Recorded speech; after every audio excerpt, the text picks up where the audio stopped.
Um, all right, so I would just remind a few information concerning this event.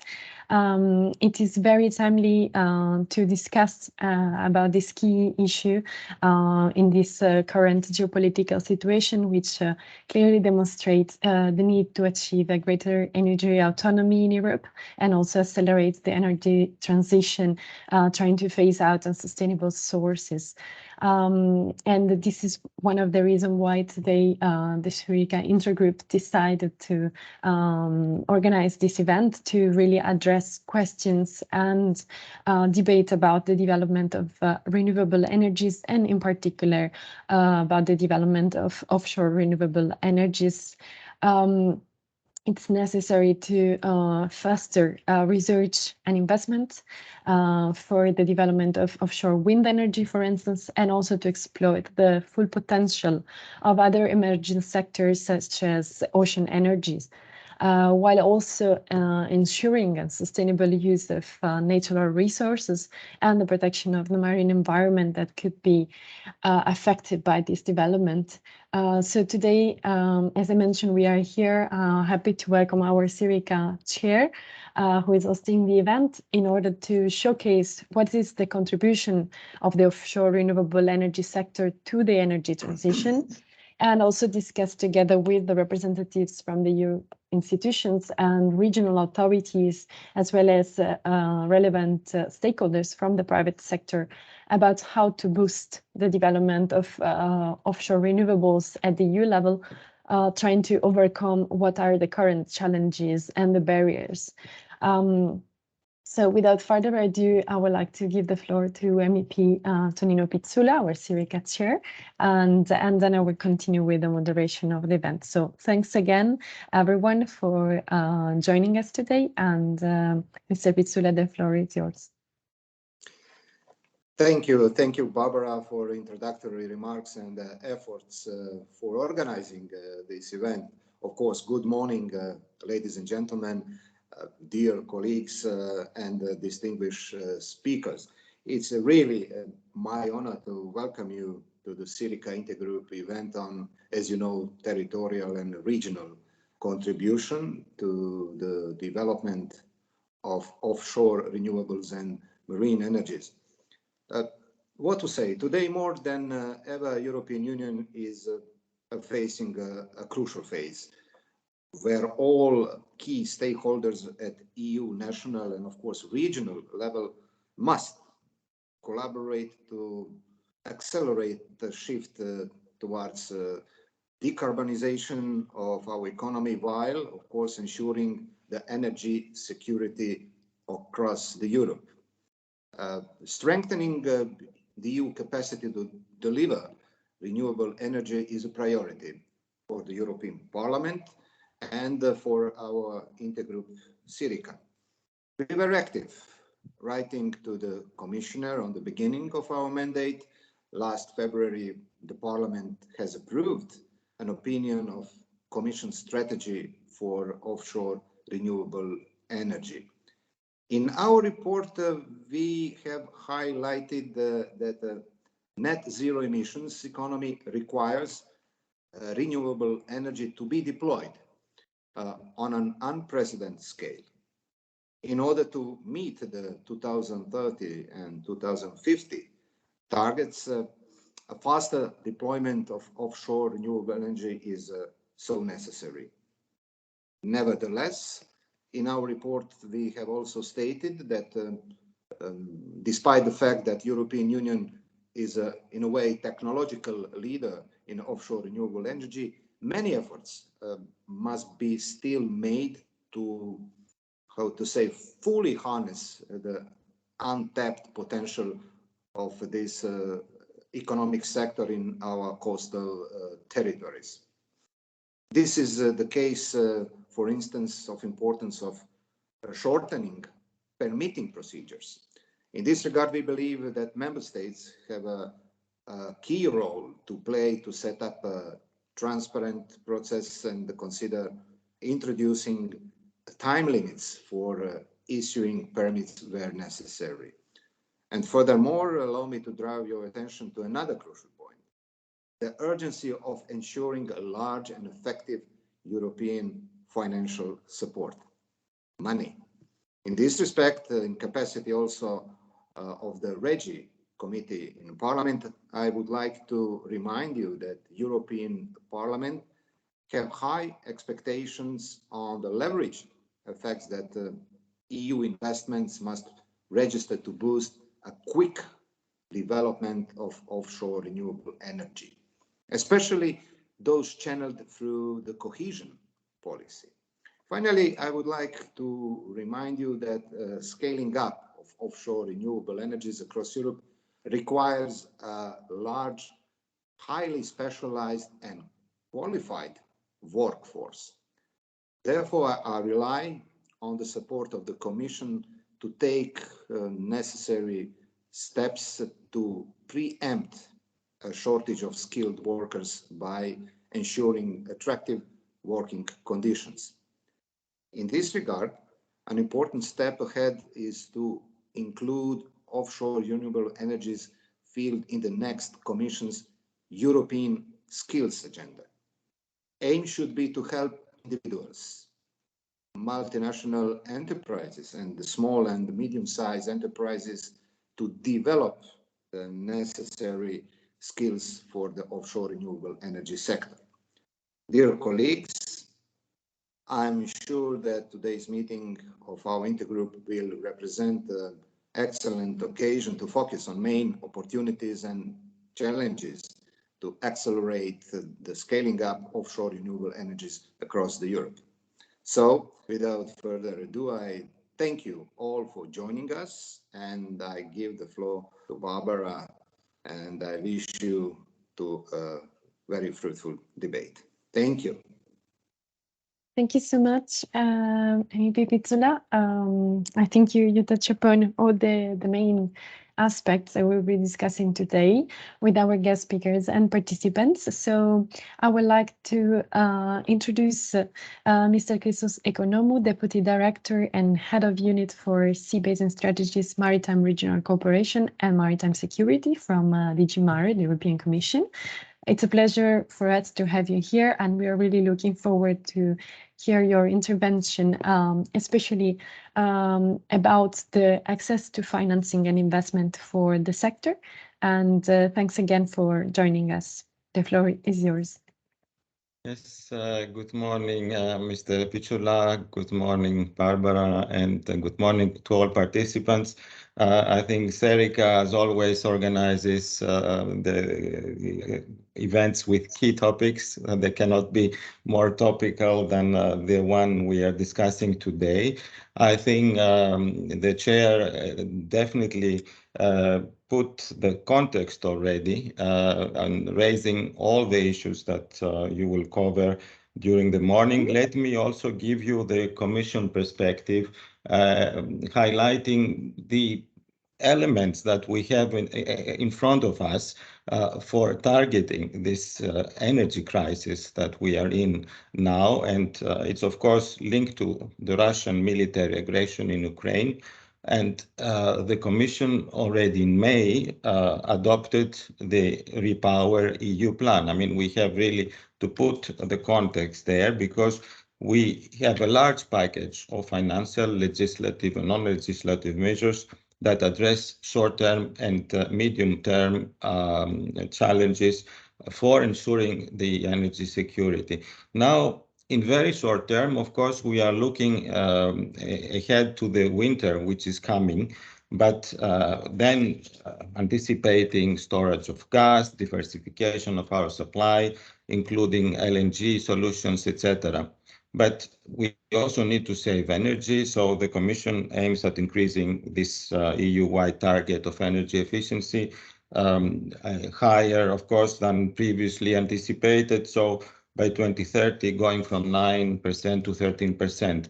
So, but these are things that are coming, and we have really to be aware. Now, in terms of energy production, the Repower EU plan, as Mr. Pizzula said, we have proposed to increase the share of renewable energy from 40 to 45% of energy consumptions by 2030. Let's not forget that we revised already the targets we set collectively last year in Fit for 55 package.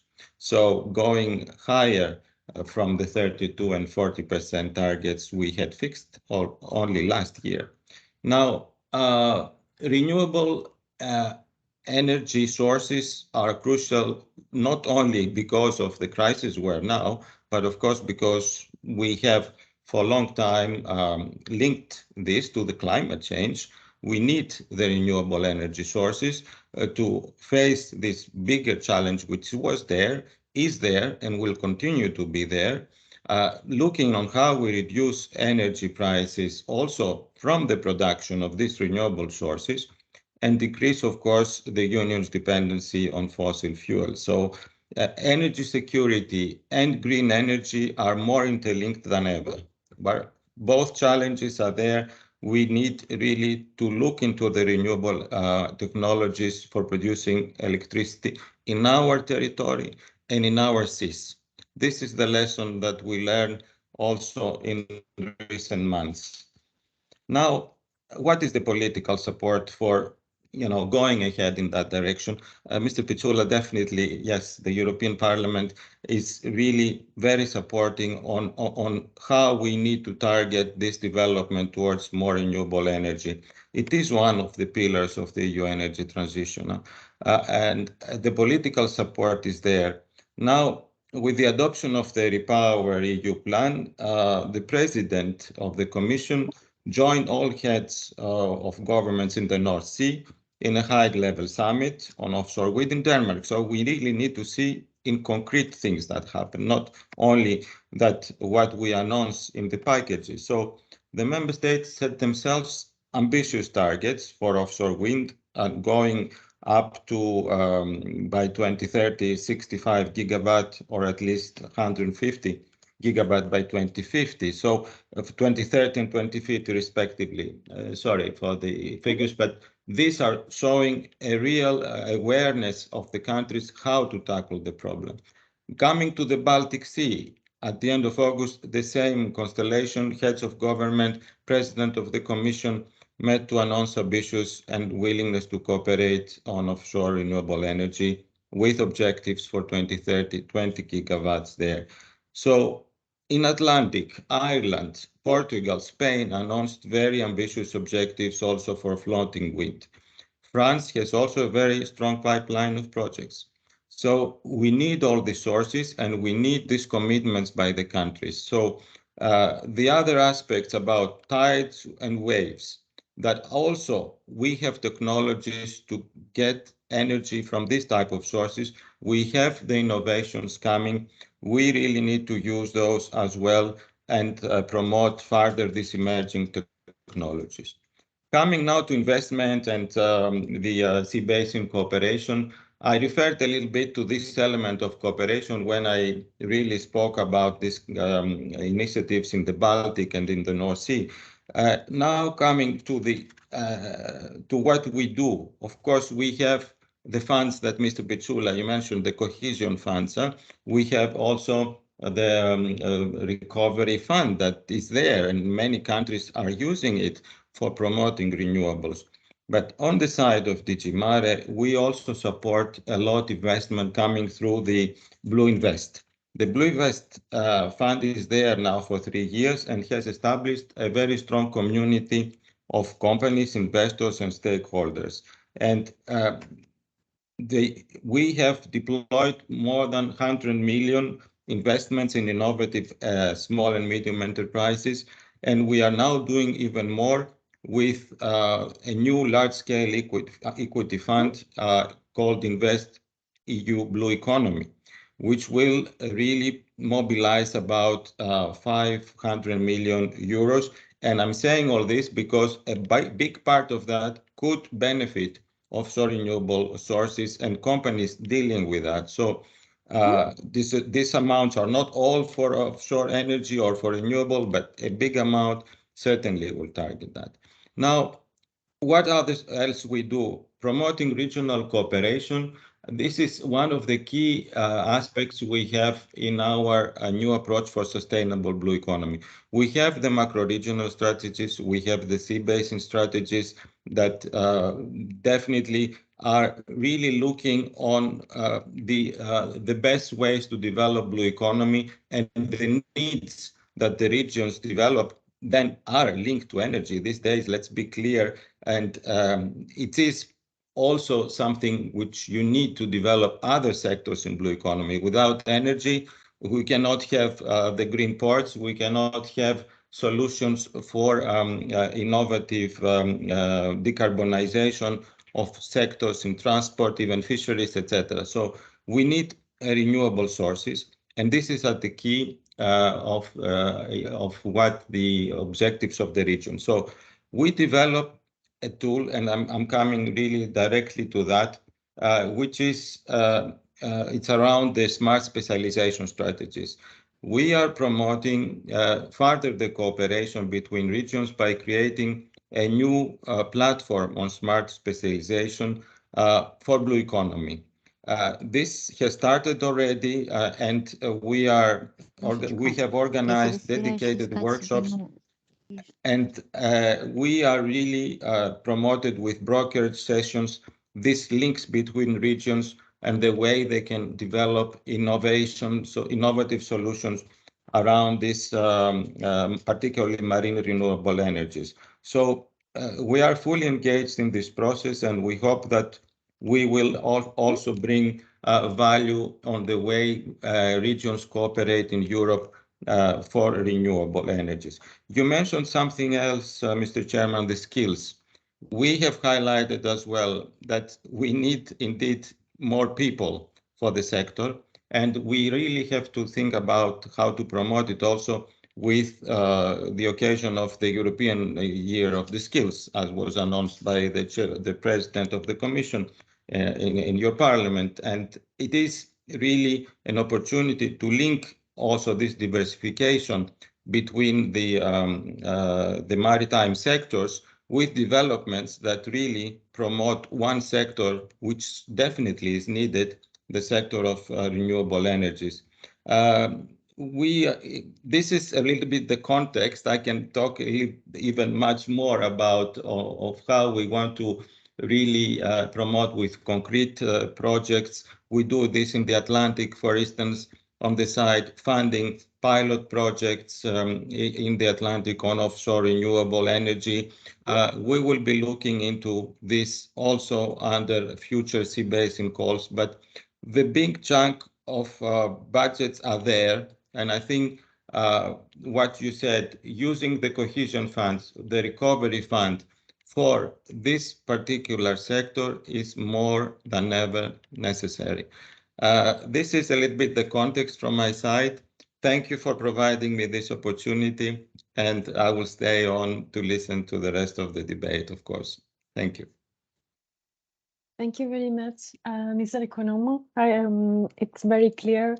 The investments are there, the funding are there. Now, let's see how they can be exploited and how we can really push forward, especially also the emerging parts of the sector that you mentioned. And you also referred to the sea basin dynamics and what is at the moment under development, for instance, in the Atlantic. And we are very, or in other sea basins, the North Sea, the Baltic Sea, and the cooperation that is going on there. So I will exactly start the stakeholders panel with this interesting note, and I will pass the floor, if Mr. Kanye allows me, to Miss Maria Berlamina Diaz Aguado. Sorry for your pronunciation. We are honored to have you here today. You're the Director General in charge of Energy, Minerals and Reactivation from Asturias region, and we are delighted to have your intervention on the state of play in Asturias, bringing this perspective of the region and also of the sea basin and the cooperation that it's at the moment undergoing in that area. So thanks so much. I give you the floor since I know you have an important commitment also afterwards, and then I will introduce the other members of the panel. Thank you so much. And I'm going to show you, share the presentation at the same time. Thanks also, Mr. Kani. Thank you very much. Thank you, Mr. Kani.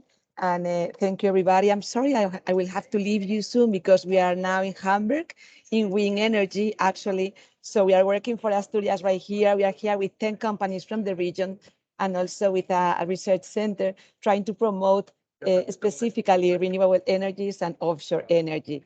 So I'm going to explain a bit how the state of play is in Asturias. Next, please, Barbara. And we are working on strategies, as you were explaining perfectly, Mr. Economo, since for us in just energy transition in the region, the contribution of renewable energy is really necessary.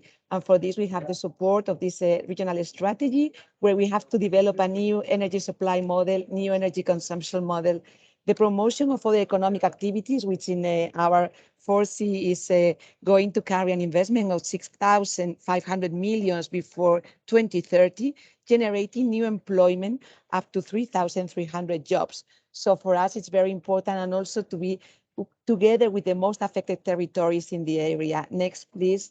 This is the umbrella we use as a strategy of support, because we need to have an increase of 26% in renewable energy contribution in the region.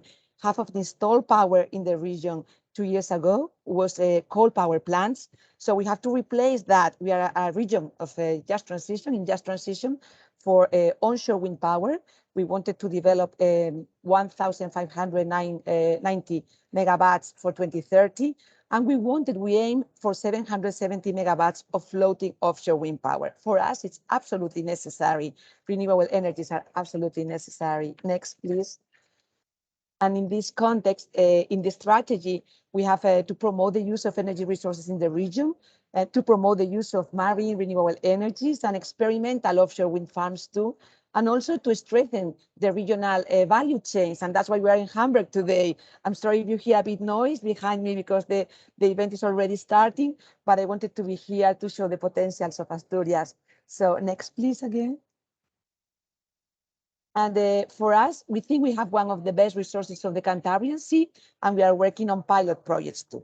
It's very, in the energy sector, we think that the offshore has the possibility of increasing the capacity of renewable energies, similar to that of the coal power plants closing.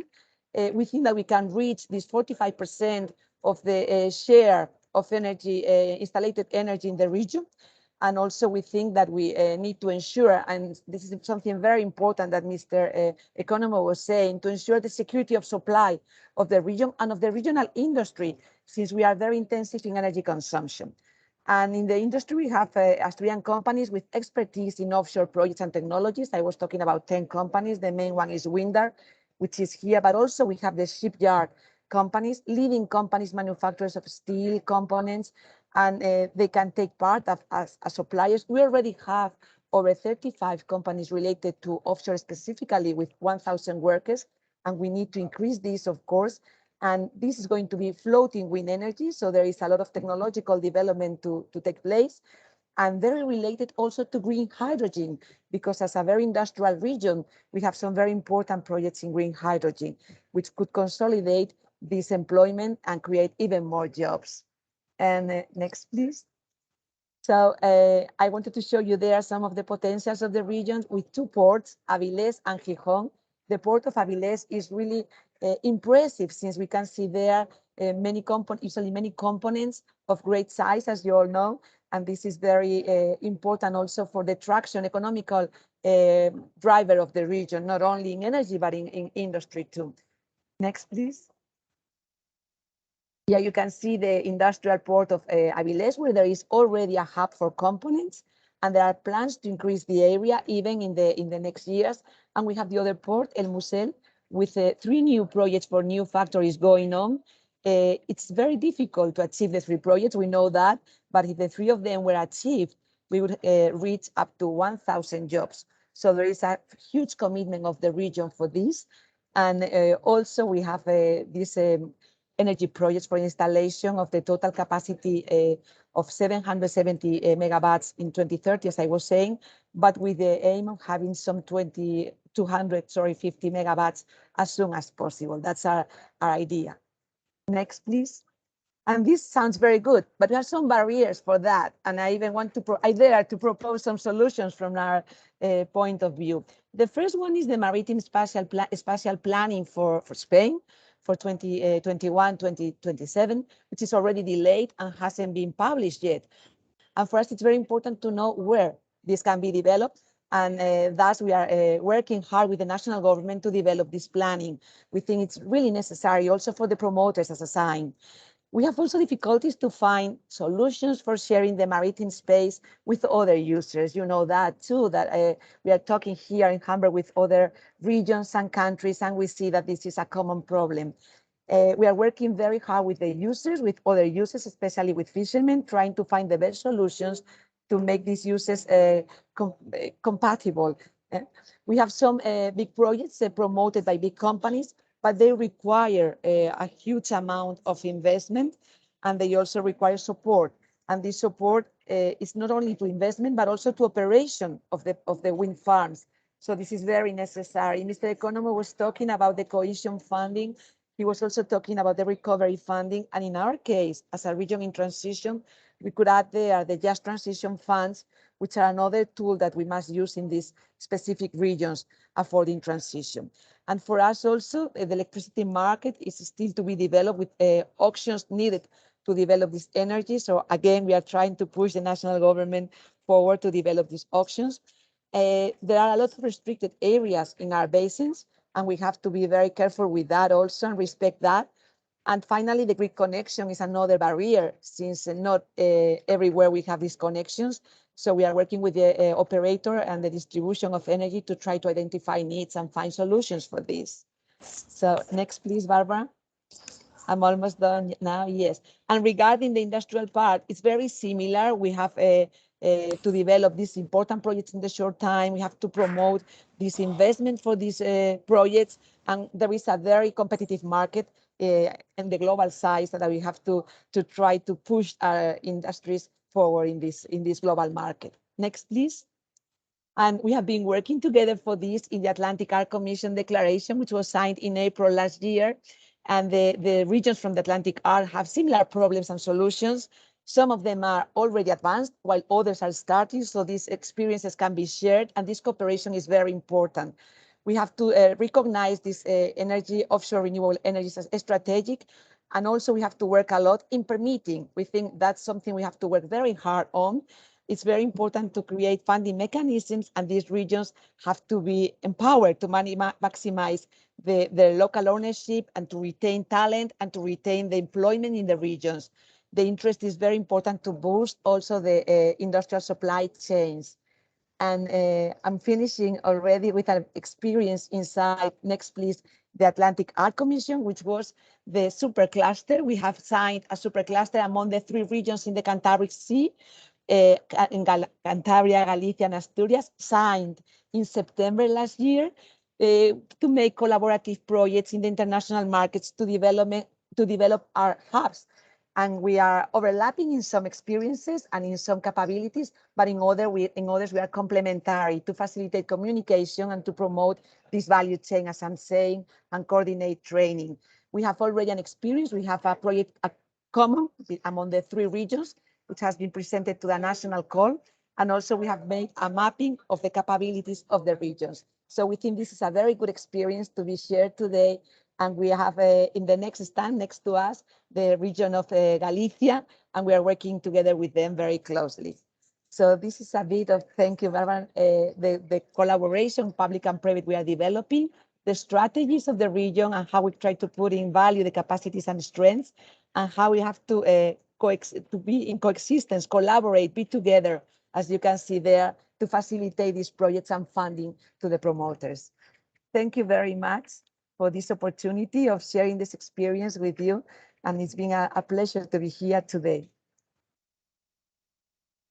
Thank you so much, Ms. Diaz. It was a great pleasure, and I think you describe it very well, starting from the potential of the region and the projects that are at the moment going on, continue with what are the barriers, and also some first solutions that you already implemented or you are trying to implement in your area, and concluding with the great cooperation that it's already going on in the Atlantic, and also the clustering of region. I think these are all important elements, and recall what Mr. Economo also described very well, for instance, with the work done through the S3 platform and the clustering of strategic priorities in the regions.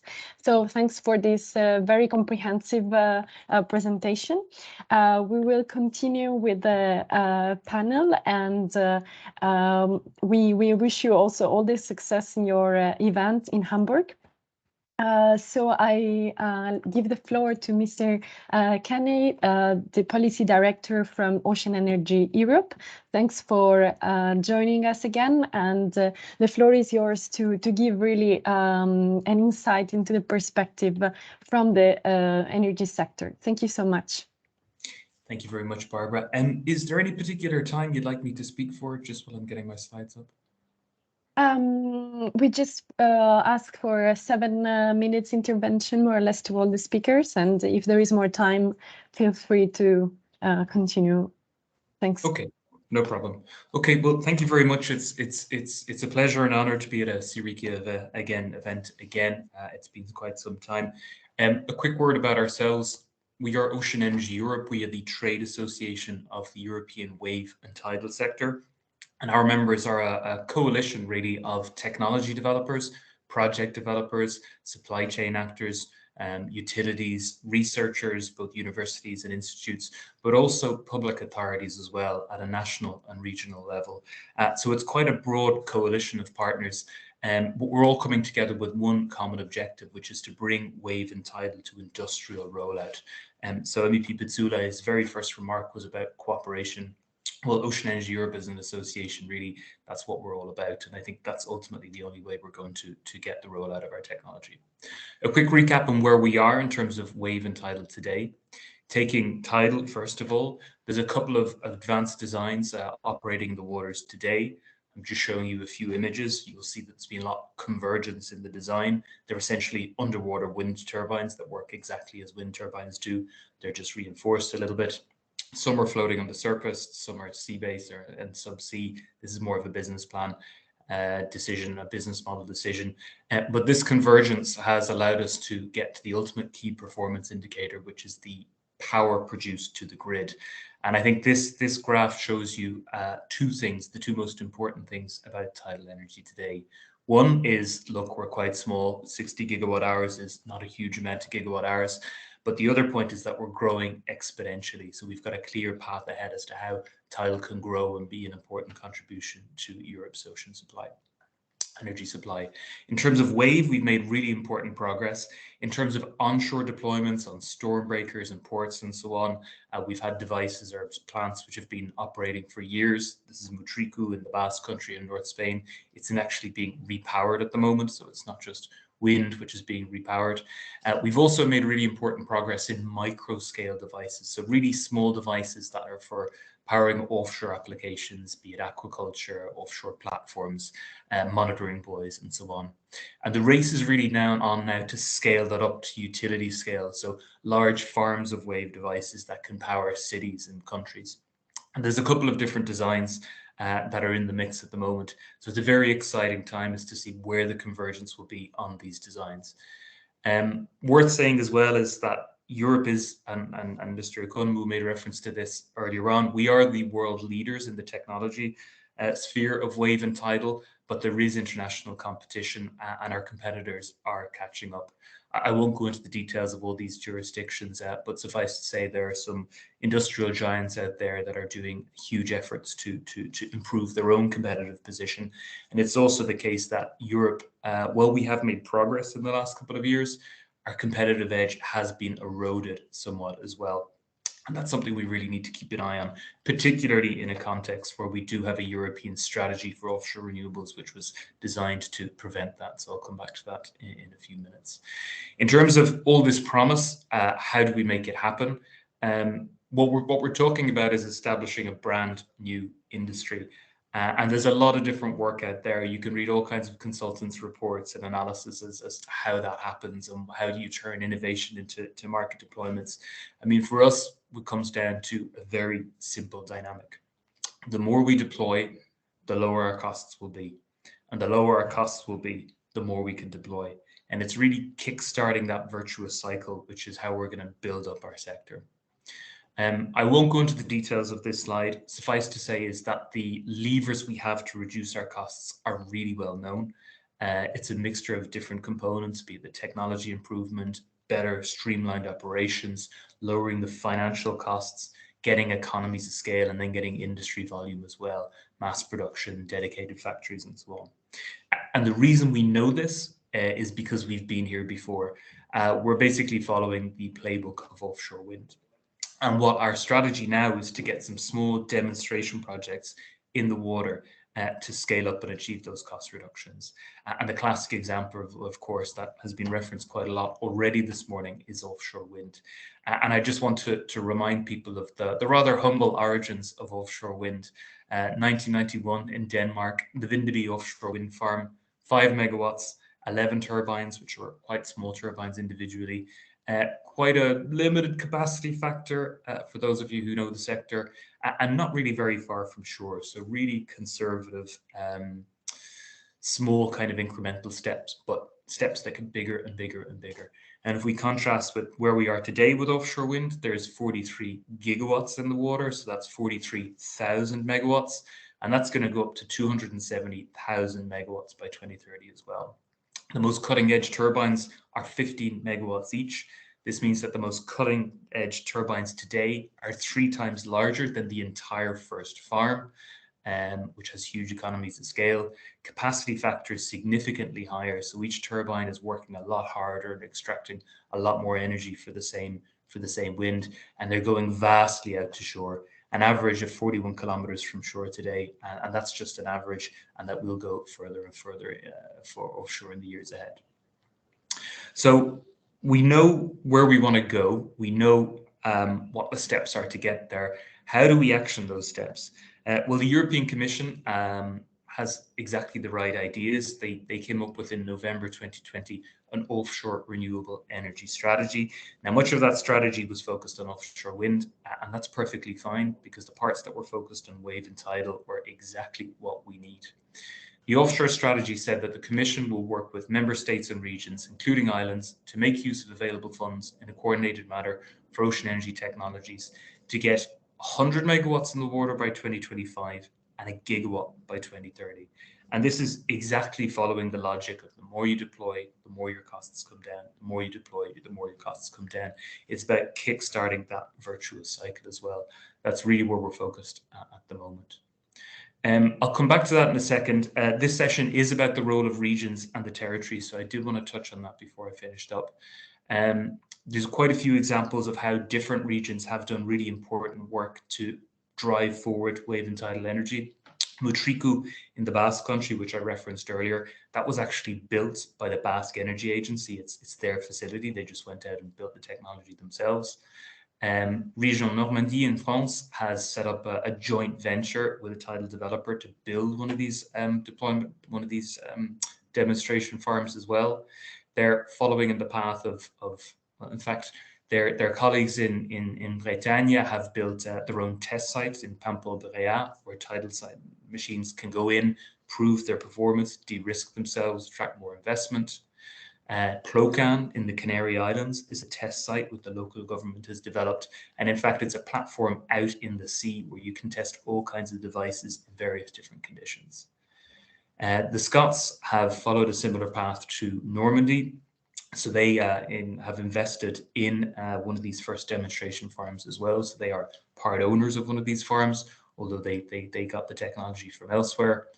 But it's not just, this hard building up projects. It's not just cutting steel and putting cement in the water and hiring boats to go out. There's much softer kind of lot more impactful potentially in the long-term impacts as well. So a lot of Interreg funding is being used as well. And again, we heard a reference to the role of DG Regio earlier on as well. There's the Tiger project, which is a coalition of regions which have come together to have a program of research and development into wave and tidal, including deployments in real sea conditions. We have the Open Network, another Interreg project, which is all about the softer skills and making sure these tidal developers and wave developers, which are still SMEs, are able to get their hands on the kind of those softer skills they need to be able to scale up and make sure they can attract the investment to deploy their machines. We've also seen more political engagement, and I think this is really interesting as well. So Ms. Diaz spoke earlier on about the Atlantic Arc Commission. In the last couple of years, they've been very focused on innovative offshore renewables, so ocean energy, but also floating wind as well. And they were very keen to make sure that we see deployments and we see this scale up so that all sea basins can benefit from offshore renewables. It's not just those that are suited for fixed offshore wind. And the Atlantic Arc Commission wrote to the European Commission looking for a solid budget in Horizon Europe work program specifically for these technologies.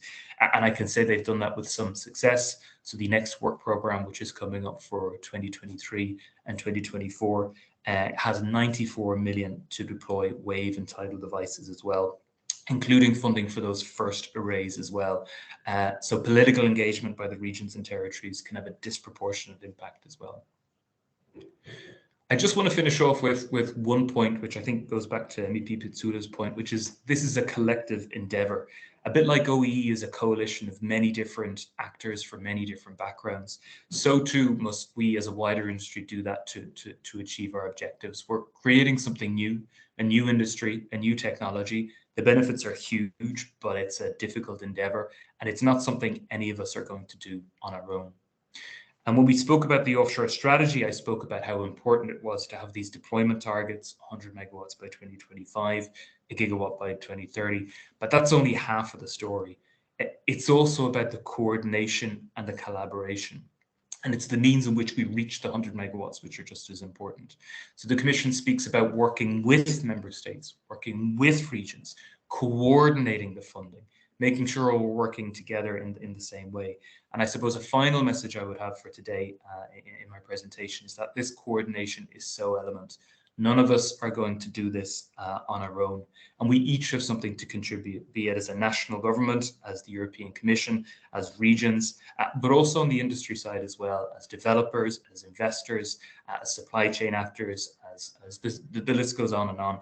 So what I would really be a plea for is if you are interested in ocean energy for your region and your constituency, and you would like to see more developments happening there, then please do get in touch. We have a family, we have a coalition, we have an alliance, a wide alliance of organizations who are committing to make this happen.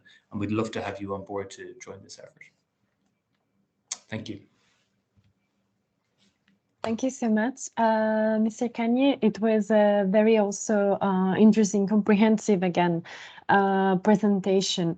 You touch upon the very more technical sides of the sector, which was one of our missing points, and as well you touch upon the cooperation that it's so crucial at the moment, and the need to gather also and exchange the best practices and the experiences from the different sea basin.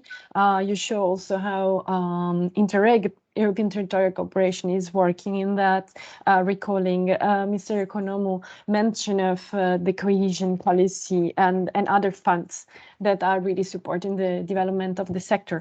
Of course, many questions are still open, and the crucial one is how to turn innovation into the market deployment, as you were saying, but we are working on that. And I think a good point is also to underline the importance to make easier the permitting procedure and allow for a bigger deployment to reduce the cost and go forward with the technological advancement. So thanks again for this valuable contribution, and I'm happy you will stay in the panel in case there are questions.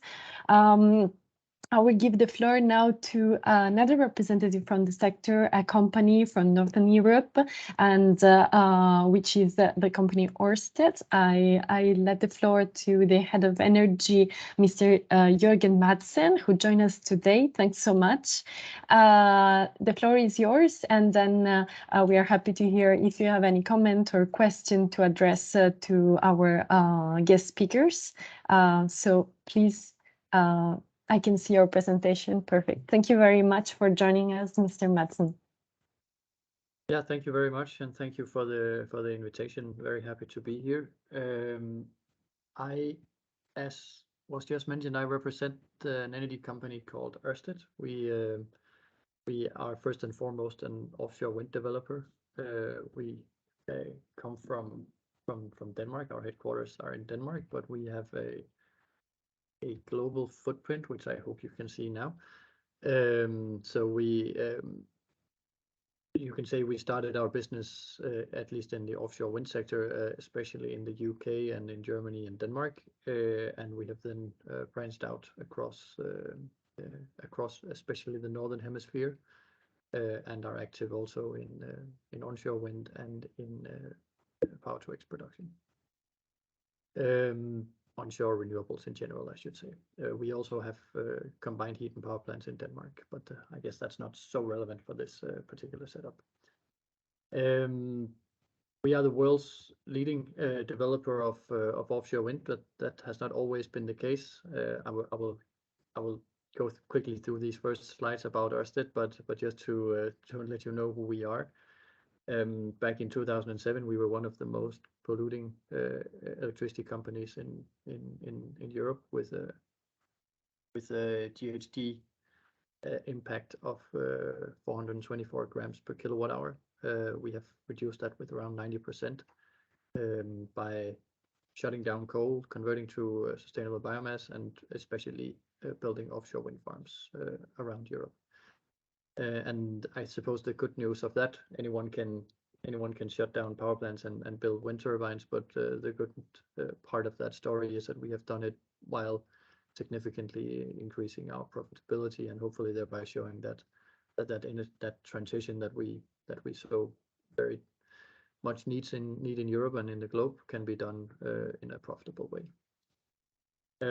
We aim to increase our installed capacity quite significantly towards 2030. As you can see here, we have around 13 gigawatts of installed renewable capacity today, and we aim to have 50 by 2030, and first and foremost offshore wind.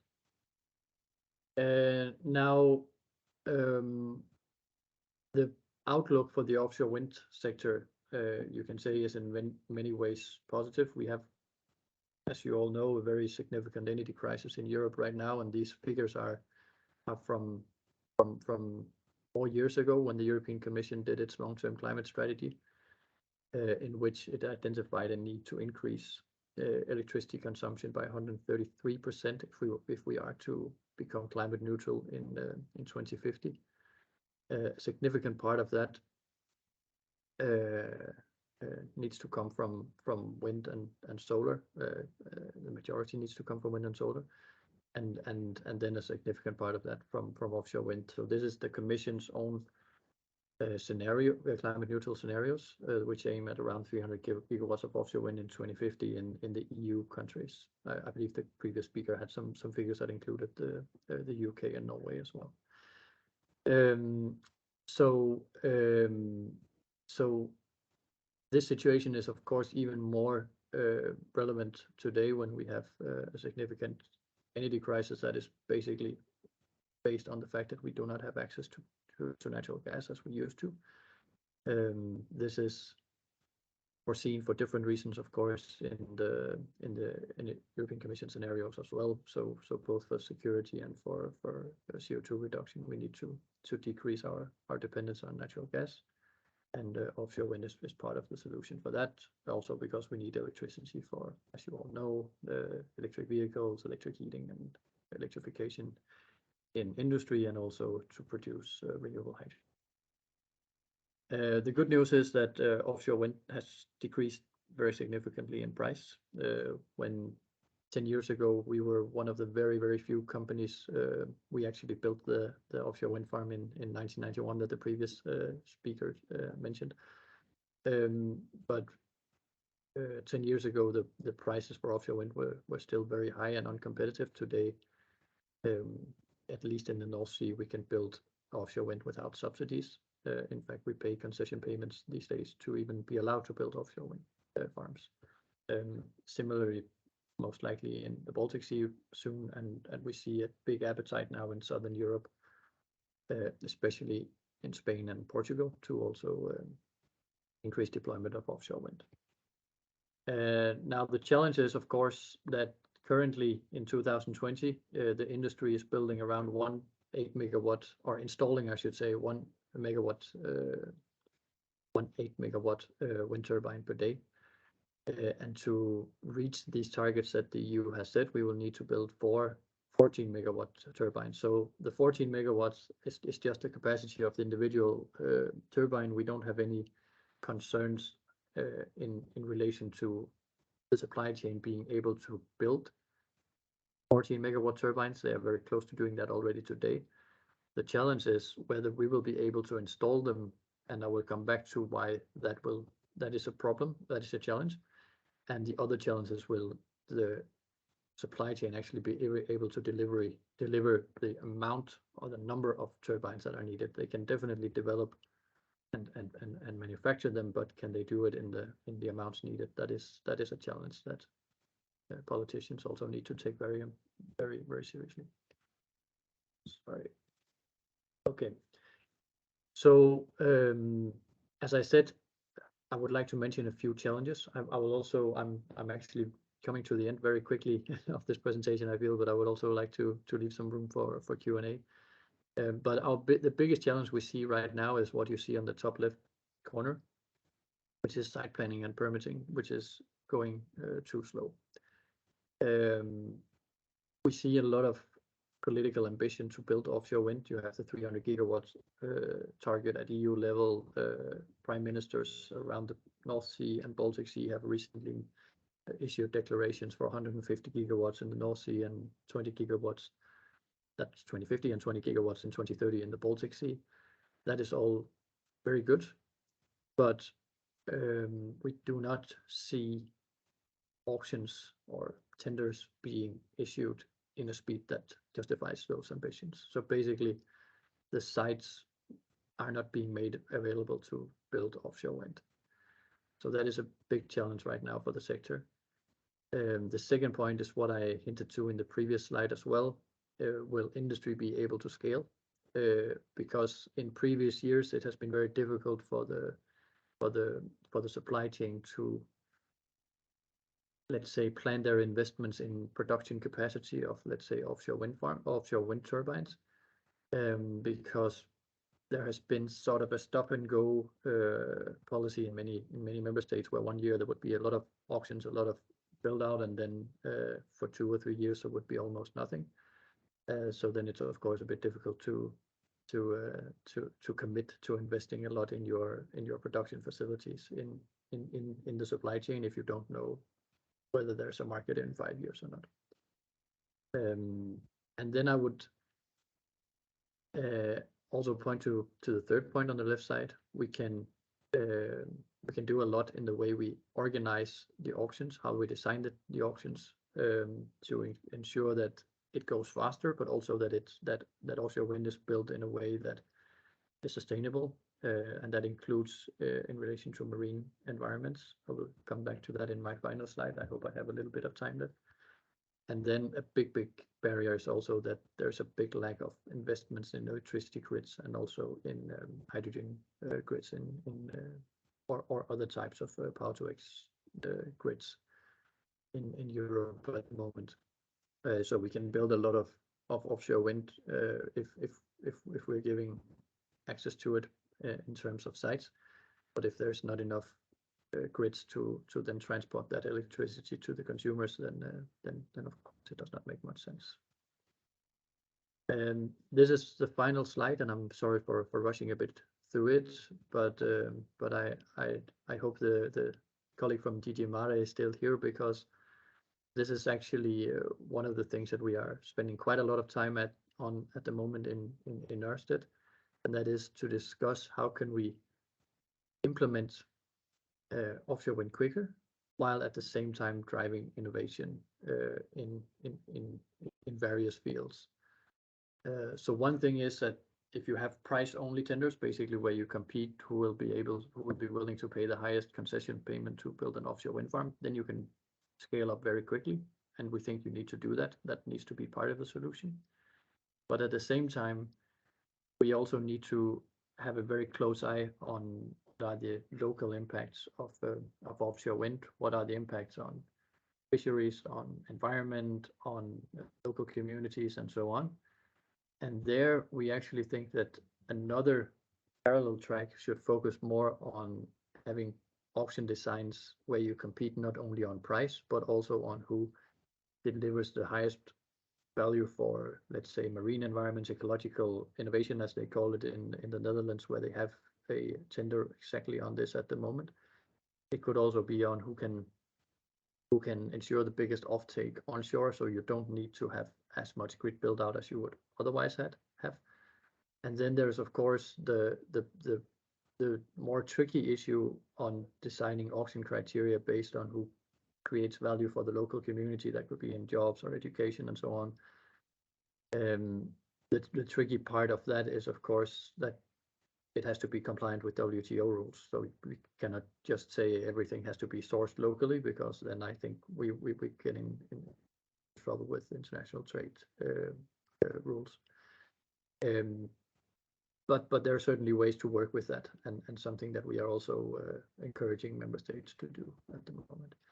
So I hope this was not too quick and too rushed, but this is sort of the very quick overview of how we see the deployment of offshore wind going forward, and how it can be promoted in different ways, also in a way that that ensures benefits not only in terms of price reduction, but also in terms of local participation and local value creation. Thank you. Thank you so much. I think that was really relevant to pinpoint, especially the last sentences and the last aspects. And I don't know if Mr. Economy would like to react, especially on this last bit before leaving if necessary. And also if the other speakers have questions, please feel free to share them now. Well, Barbara, thank you. And of course, I appreciate a lot the presentations that both Mr. Cagney and Mr. Madsen made, because they provide really the practical aspect of what we're trying to promote. And on the very last presentation, I believe here we see this coming from a country that was pioneer in setting up all these renewable offshore installations, and the energy and all this was replicating and used as example elsewhere. Now, what you are asking there, because I think indeed we have definitely to think about a quick deployment versus quality. You put it, it is very often the dilemma of the politicians. And I think a mix of the two would be necessary. First of all, because we need the quick deployment, obviously sorting out the problems of space that you mentioned, but on the other side, looking on the development of the new technologies, because we do have new projects. And I think Mr. Cagney mentioned definitely what is there in the pipeline, basically, for developing those new technologies coming from the projects from Horizon funded projects or other for national research, but they are there. So I believe the aspect of social acceptability is very often linked to these innovative solutions that bring those aspects of, new technologies, and probably more friendly for the environment, to say the least, but also for other sectors. From DG Mare, we promote a lot the synergetic aspect. So if those installations can also be of use or help developing other sectors like aquaculture or other sectors that probably provide jobs and keep, let's say, certain professions also in the area, these are also something again and increasing acceptability. So we are looking at all these issues, obviously, under the Maritime Spatial Planning Directive. And I heard earlier on the colleague from Spain referring to the delays about this. But in Denmark, you also have, as you say, certain delays of with the licensing, etc., and the identification of the areas. On the other side, we are also working on what we have announced as a Blue Forum, bringing together the different stakeholders and the different users of the maritime space at European level. So there is a lot of effort to be done, I think, for increasing the acceptability, for promoting the new technologies and identifying the space needed for all the deployment. It's, I think, a common effort, both for pushing from the political side, but also from the practical side, what comes down to the regions, and I think the industry. I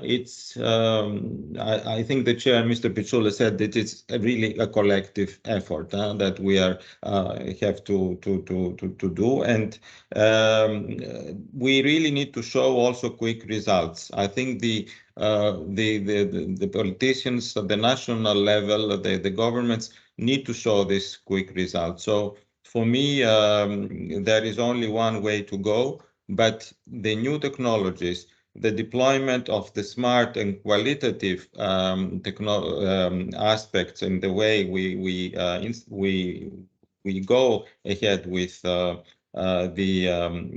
reaching the targets, basically, it's definitely necessary as well. So that's a small comment from my side. Maybe, I don't know if somebody else would like to comment. I might just react as well to Mr. Madsen's. I think you phrased it so well, this trade-off between quick solutions and more innovative long-term value, and the trade-off between the two. And it's something we're so aware of in the context of developing technology, which is kind of a midterm prospect. And, you know, all the talk about crisis, I think so far on this webinar has been, you know, the energy crisis, the Ukraine crisis, COVID crisis before. I mean, we're in a climate crisis, and it's a multi-decade crisis. And when we get to 2030 and all the challenges we need to overcome to get there, we still have 20 years of decarbonization ahead of us. And we need to keep that focus on that long term, because that's really ultimately what people will remember, how we responded to the wider climate crisis that's enveloping us at the moment. Specifically in the energy system sphere, one of the points that are interesting is because we've developed technology in this kind of slightly stopgap approaches, and okay, we've got targets for 1990, for 2010, 2020. We haven't taken a system-wide approach to how we transition to a fully decarbonized system. And so one of the issues that's being grappled with at the moment is, how do you integrate variable renewables at scale into a grid while still maintaining energy security? And the answer is to develop a system-wide approach and to develop multiple renewable technologies that complement each other. So one of the very interesting things for wave auctions in the future is, or for wind auctions in the future, is how can we bring that system integration into it and reward it, particularly integrating wind and wave, which are really complementary. So when there's more wind, there's less wave, and vice versa. So if you can have installations in the same spot, you can make maximum use of that grid capacity, maximum use of all your capex intensity, and you give much more stable power delivery as well.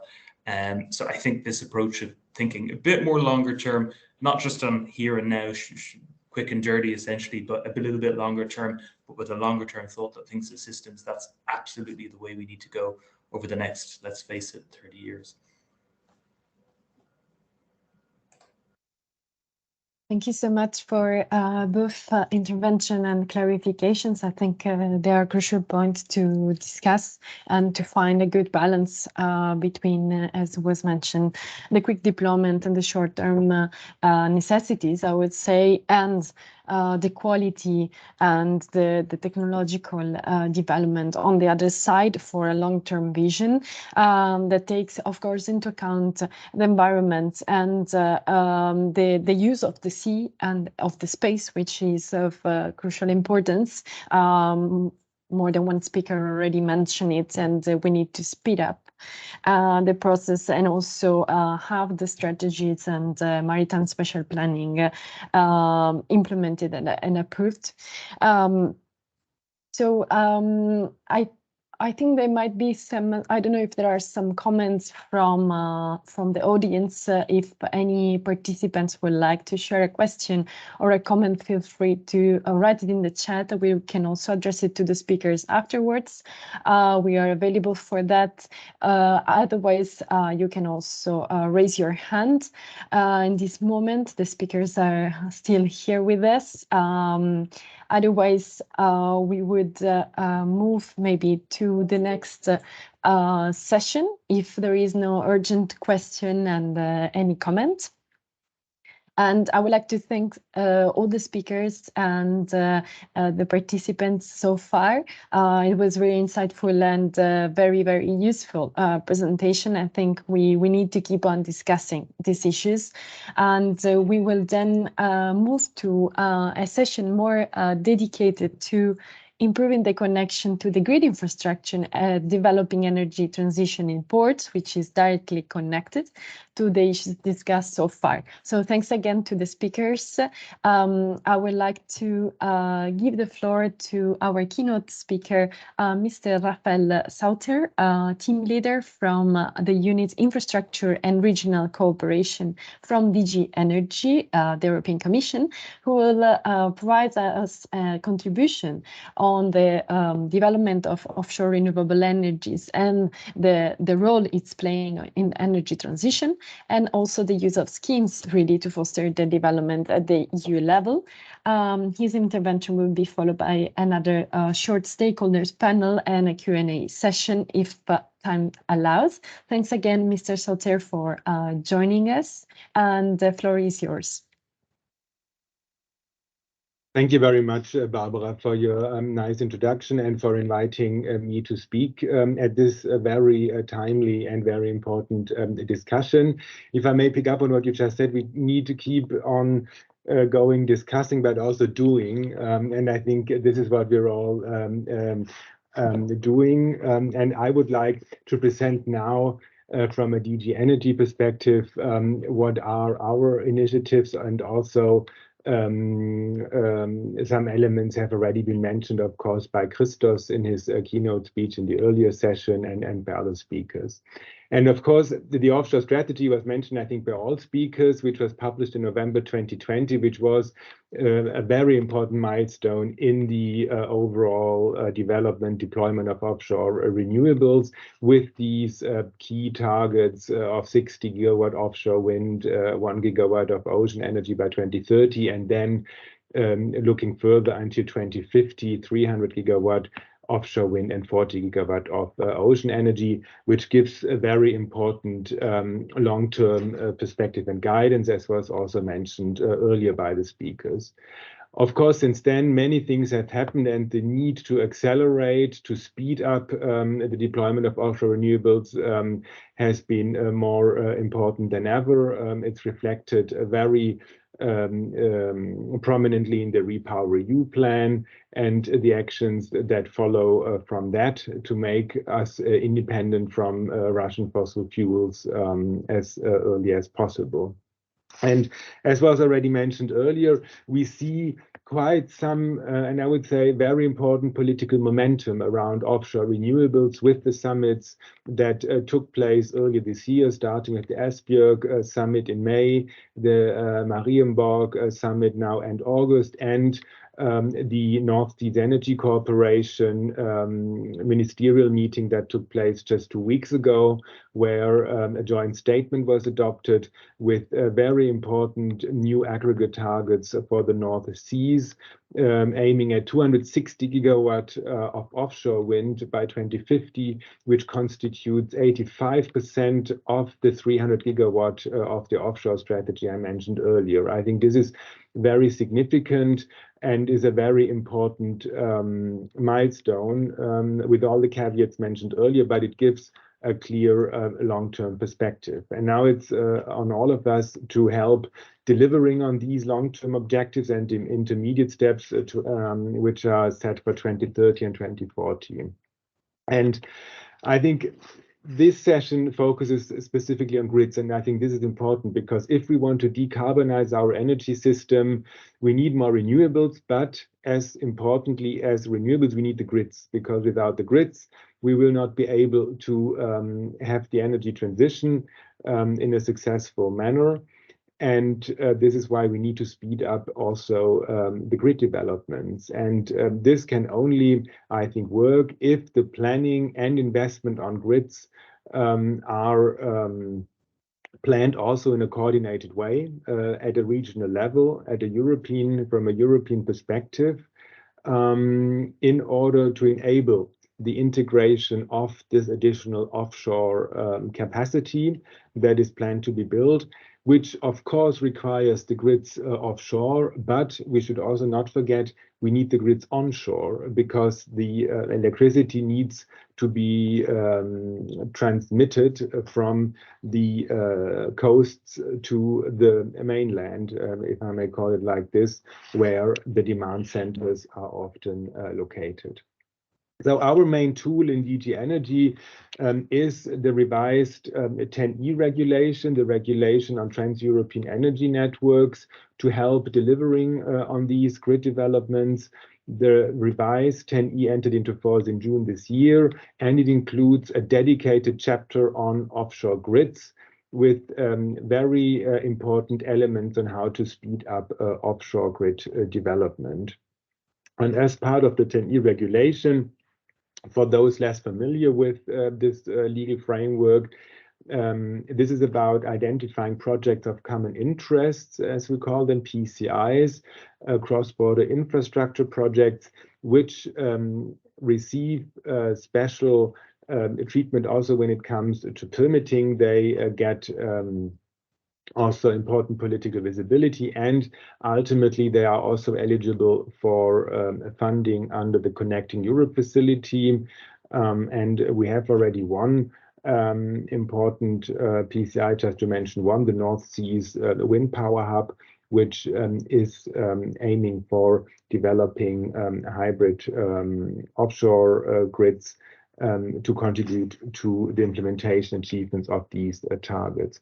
But let me highlight some specifics of the revised 10E regulation.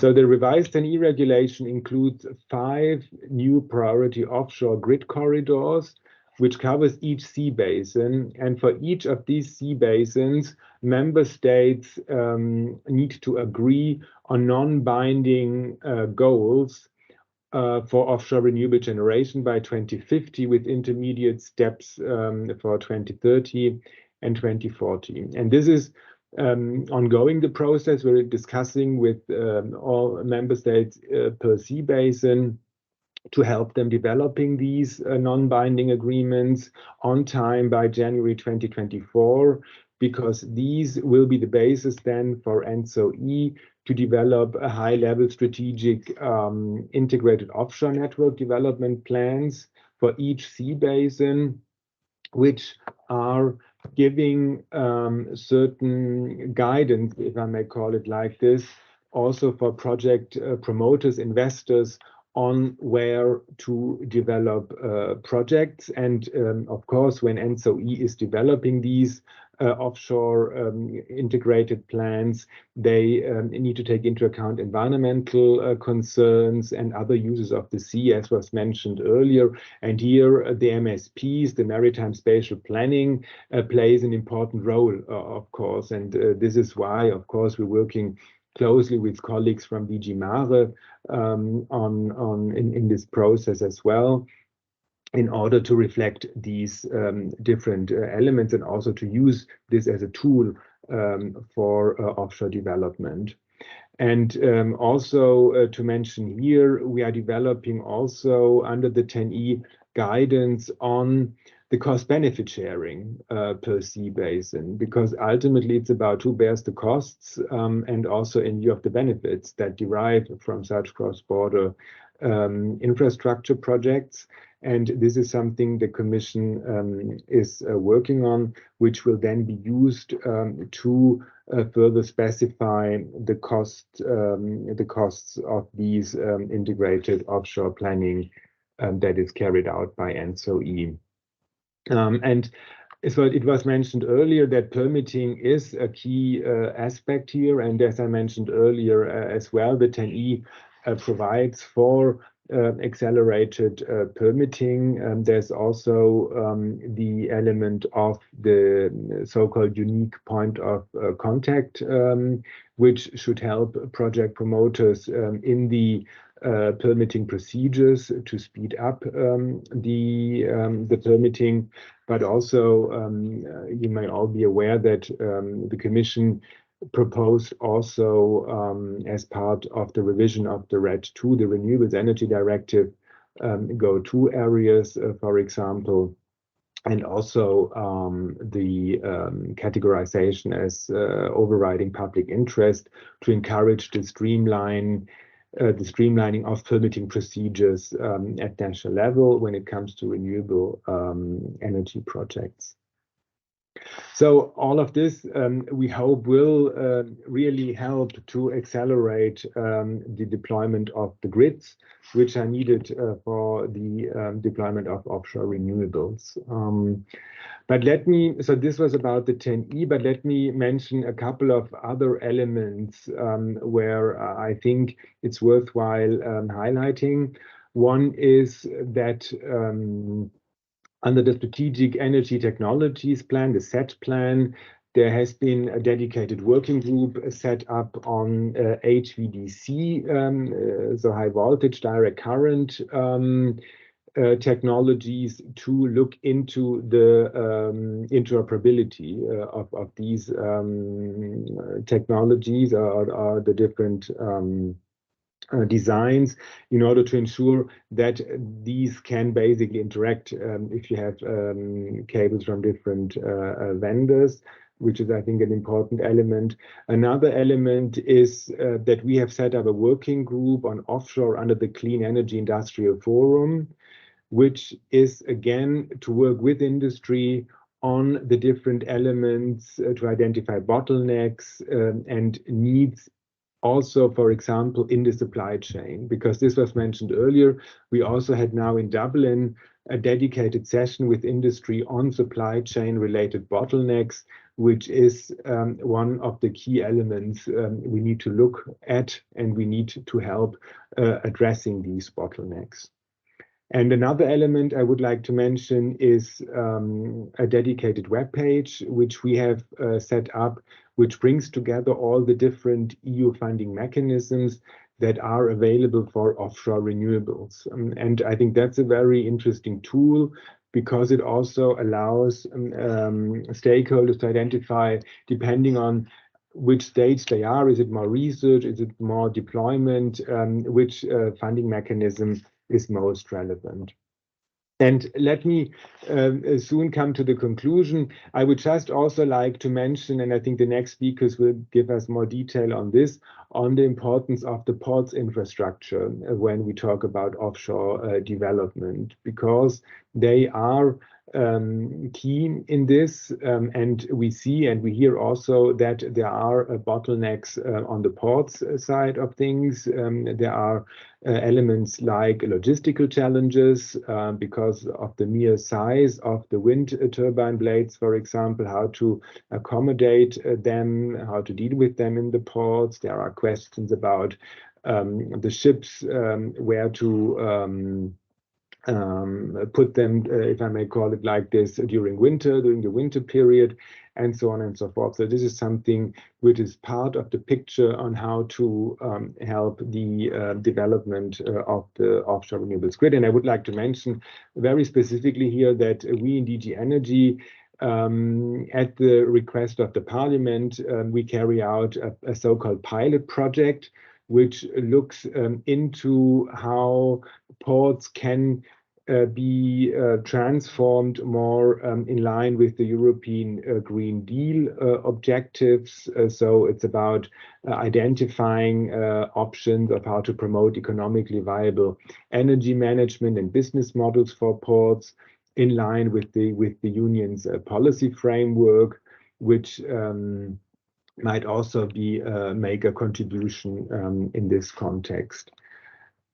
And I think I would then come to a conclusion just to highlight again why it is so important that we advance hybrid infrastructure projects, because simply the benefits are outstanding. Let me just, and then I really conclude or stop, highlight the benefits again. Such hybrid projects, they help reducing, of course, the overall costs by establishing efficient grids.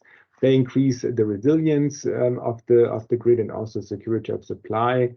And they also, of course, by this reduce the environmental impact on the marine environment, which is a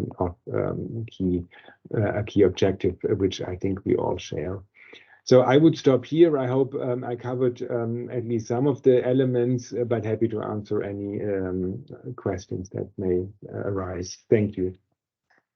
Thank you very much, Mr. Soter. I think you really covered quite well all the main aspects. You mentioned the regulation, the 10E, but as well the renewable energy strategy and the process of also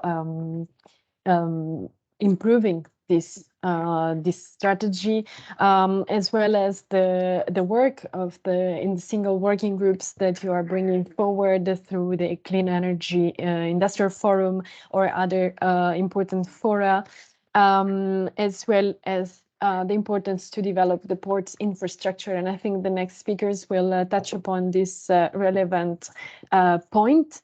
And to conclude, the pilot project that you are developing really to transform ports and have them in line with the EU policy framework.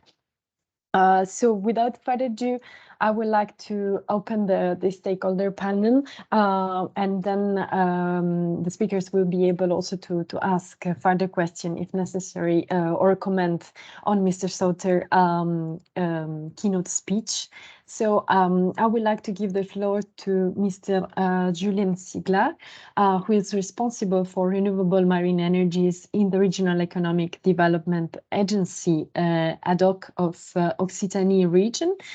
He will present also the perspective of the neighboring region, Région Sud, because they are developing very important cooperation projects and alliances on this field. And as well, he will touch upon the topic of energy transition in the port of Port La Nouvelle. And afterwards, we will have the intervention of Mr. Mattia Cecchinato, who is a senior advisor on offshore wind from Wind Europe. So I will give the floor first to Mr. Ziegler, and we are all ears to hear your interventions. Thank you so much for joining us, and then we will get back to our representative of the Commission if there are any questions. Thanks. Thank you very much. Good morning then to everyone. Thank you very much for the opportunity given to the region Occitanie to present what is being done at the moment for the offshore floating wind and for offshore wind in general. And as well, this morning we will give some information about the development the industry of floating wind in the Région Sud. Thank you as well to Mr. Sauter for the introduction regarding the ports. And during this presentation, indeed, we are going to give an example of Port La Nouvelle. But after, I will let Mattia Sacinato from Wind Europe to give a more global view on what the port are doing and how they are getting ready today for the offshore wind. And as we are working very closely to Wind Europe as well on these subjects. So just to give you a quick overview where we are. So first of all, in France, we are really getting into the hard right now, and really we are getting into operation and projects. As you may know, last week the French President Emmanuel Macron was in Saint-Nazaire for the opening of the new commercial park of Saint-Nazaire. But beyond this, there is as well call for tender ongoing for, I would say, conventional offshore wind farm, but as well for floating wind farm. And for the floating wind farm, as you can see in the region Occitanie, so region Occitanie is located here, the Région Sud is located here. We have currently a call for tender for 2 times 250 megawatts of floating wind. So it's just to give you an overview where we are, but really what we need to keep in mind, it's really we are into operation right now and things are getting organized. But before the commercial farm, we have the pilot farm. It has been mentioned as well by Mr. Sauter. The commercial farm are extremely important, especially for floating wind. And currently in France, we have 4 projects of floating wind farm. Those projects come from call for tender back in 2015. And we have here 4 technology that are going to be tested, and these are very important, of course, on the technology side, but as it was mentioned as well, for the port to get ready and for the port as well to identify clearly what are the needs for floating wind farm industry. So the 4 projects we have, the first one is shore of Brittany. It's les éoliennes flottantes de Groix-Belle-Île. It's a project that is led by Shell Eolfi. And then we have 2 pilot farms that are in the Mediterranean Sea. One ashore of Marseille, Fos, and it's led by EDF. Then 2 in the Occitanie region. One led by Care Marine, and it's called Eolmed. And the other one called les éoliennes flottantes du Golfe du Lion, and it's led by Ocean Winds, by ENGIE. So as mentioned, those are very important projects for the port, definitely, how the port is going to be structured, but as well to structure an industry that is going to be dedicated to, or that is going to support this industry. And the other point as well, from a technical point of view, those pilot projects will allow to test different kind of technology, especially on the floater side. And as you can see, the floaters are different. Here you have a floater that we call dumping pool. Here you have a floater that we call semi-submersible.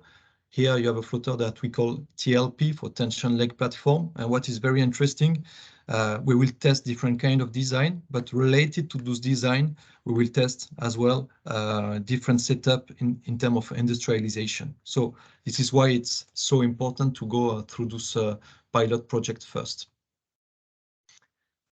The location, so here is to we do a focus on the region Occitanie and the region Sud PACA, and here you can see clearly where those pilot farms are going to be located.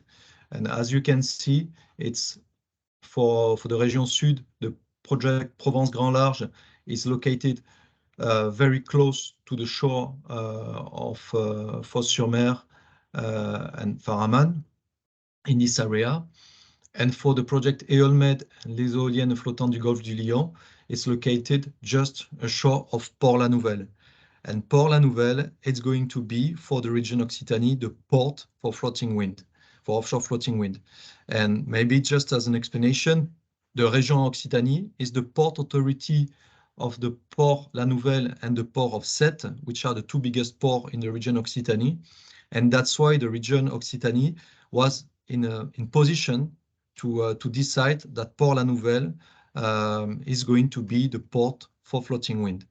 And I will get back to this one later, but the region Occitanie has already invested about 250 million euros in dedicated infrastructure for floating wind.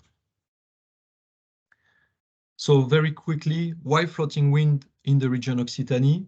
So the starting point is the wind resources. I guess everybody knows this map, but we can really compare the wind resource we have here in Occitanie, in the Gulf of Lion, not only in Occitanie, but in the region Sud as well, which is comparable to the wind resources that we can find in the north of the North Sea or in the Atlantic North. So this is the first reason why we go for offshore wind, and why we go for floating wind. It's mainly due to the water depth, because as we do consider that from minus 50 meters down to minus 300 meters, we go for floating wind. In Occitanie and in the region Sud, we have a continental shelf that dives very quickly down to minus 50 meters. And this is the reason why the floating wind technology is the most suitable technology that we can have for the two regions. And in general, in Mediterranean Sea, in the Mediterranean basin, as you may know, floating wind has a very strong potential. The objectives that we have for the region Occitanie. In the region Occitanie, we do have a global plan for the energy transition that we call REPOS, and we have a strong ambition to become the first region in Europe with positive energy. And within this plan, the floating wind, as you can see here, has a very important part. So we aim to have 800 megawatts installed or in ongoing projects by 2030, and we aim to have 3 gigawatts by 2050. And just as a quick information, beside to this one, and in parallel to the development of floating wind, we are working as well on the development of H2 production. So here is the calendar. I will not go into detail of the calendar, but as I mentioned at the very beginning, we are right in the middle of the start of the operation. So things are really getting I would say, operational right now. So we are really getting into the heart. So why? Because we are starting the construction of the pilot farm. And those pilot farm will be put into operation in 2023, 2024, as mentioned here. And as mentioned earlier on, we are right in the middle of the call of the tender for the commercial farm. So things are really getting important at the moment. Port-la-Nouvelle. Port-la-Nouvelle, as mentioned, the ambition is to make Port-la-Nouvelle the port of the energy transition, but as well the port of floating wind for the region Occitanie. So up to last year, the region was, I would say, on its own for the port investment, and the region has invested 250 million euros, allowing the construction of the dike, the breakwater that you can see here. It's about 3 kilometers of breakwater that has been built. And as well, as mentioned as here in blue, we have built what we call an heavy quay. It's about 10 hectares with reinforced quay that will allow the construction, the installation and the maintenance of floating wind. This first phase was only the beginning, because since last year, for the management of the port, we have put in place a public-private partnership. so with the region, but as well with DEME and with Europort, in order to build up the capacity and the capability of the port to develop its activity within the floating wind. And now by 2028, we aim an investment up to 400 million euro in order to build a dedicated quay that you can see here, that I'm showing right now, and it will be more than 30 hectares that will be dedicated for floating wind with reinforced quay, but as well, we will dredge down to 11 and even 16 meters in order to allow the floaters, but as well the installation vessel to use the port. And another point which is very important, right now we are working as well on storage solution for floating wind, which are really key for the development of the industry. So here it's some picture of the port and the ongoing construction. So unfortunately, this picture is becoming old as now the dike has been finalized, and we will definitely update the picture when we will have the opportunity to take a new picture of the port. But the dike is finalized, and here you can see the heavy quay, which is ready actually to receive the construction of the pilot farm. Very quickly, and as it was mentioned as well, we have the port, and the port is very important. It's key actually in building the regional industry. We consider the port as the core point, and around the port we will be able as well to build up a dedicated industry. But what we do consider is that the activity we will find in the port will shape the activity that we will find in the territory. And that's why over the past 4 years, we have put in place a cluster in order to organize and structure the local industry to bring support to the floating wind. And this cluster, we call it WindDoc. It covers the entire supply chain of floating wind, from development down to operation and maintenance. And in Occitanie, we have made the choice to I would say, embrace all kind of different company from different sector, from aeronautic, from oil and gas, from automotive, whatever. All the sectors are really welcome, as long as they have to bring expertise and competency. They are welcome to join in this cluster for marine renewable energy. Because in Occitanie, maybe the difference with the region Sud, we don't have, I would say, a strong maritime industry, where the region Sud has a very strong maritime industry. And us, we have made a choice really to use the local industry and all the expertise that we have to build up a dedicated industry. And this is the reason why we have many companies from aeronautic. And as you may know, in Toulouse, which is in Occitanie, is where we have the Airbus industry. So today, within this cluster, we have 170 companies, and we have 25 academics and laboratory that are as well involved in the cluster. And just to give you some example, currently we are working on the cable, electrical cable, dynamic electrical cable. We are working as well on the corrosion issue for the floaters. So the laboratory are getting more and more involved in floating wind. So I will go very quickly on this one. It's just to show you the map of the industry. And as what we want to show here, it's not only industry or companies, on the shore, but as well, we have companies inside the land and around Toulouse, as I mentioned, with companies that are coming from the aeronautic sector. These are the academics, the same. We have academics on the shore that are really expert in environment, but as well academics that are originally from aeronautic. For the Region Sud, the Region Sud as well has put in place a cluster, which is called SUDEOL, with exactly the same goal than WindDoc. And as WindDoc, they have created a directory We have actually built up the directory together. SUDEOL and Windhoek have built the directory together to allow better communication between all the stakeholders within the wind industry. And on SUDEOL side, it's more than 100 companies that are today under the SUDEOL cluster.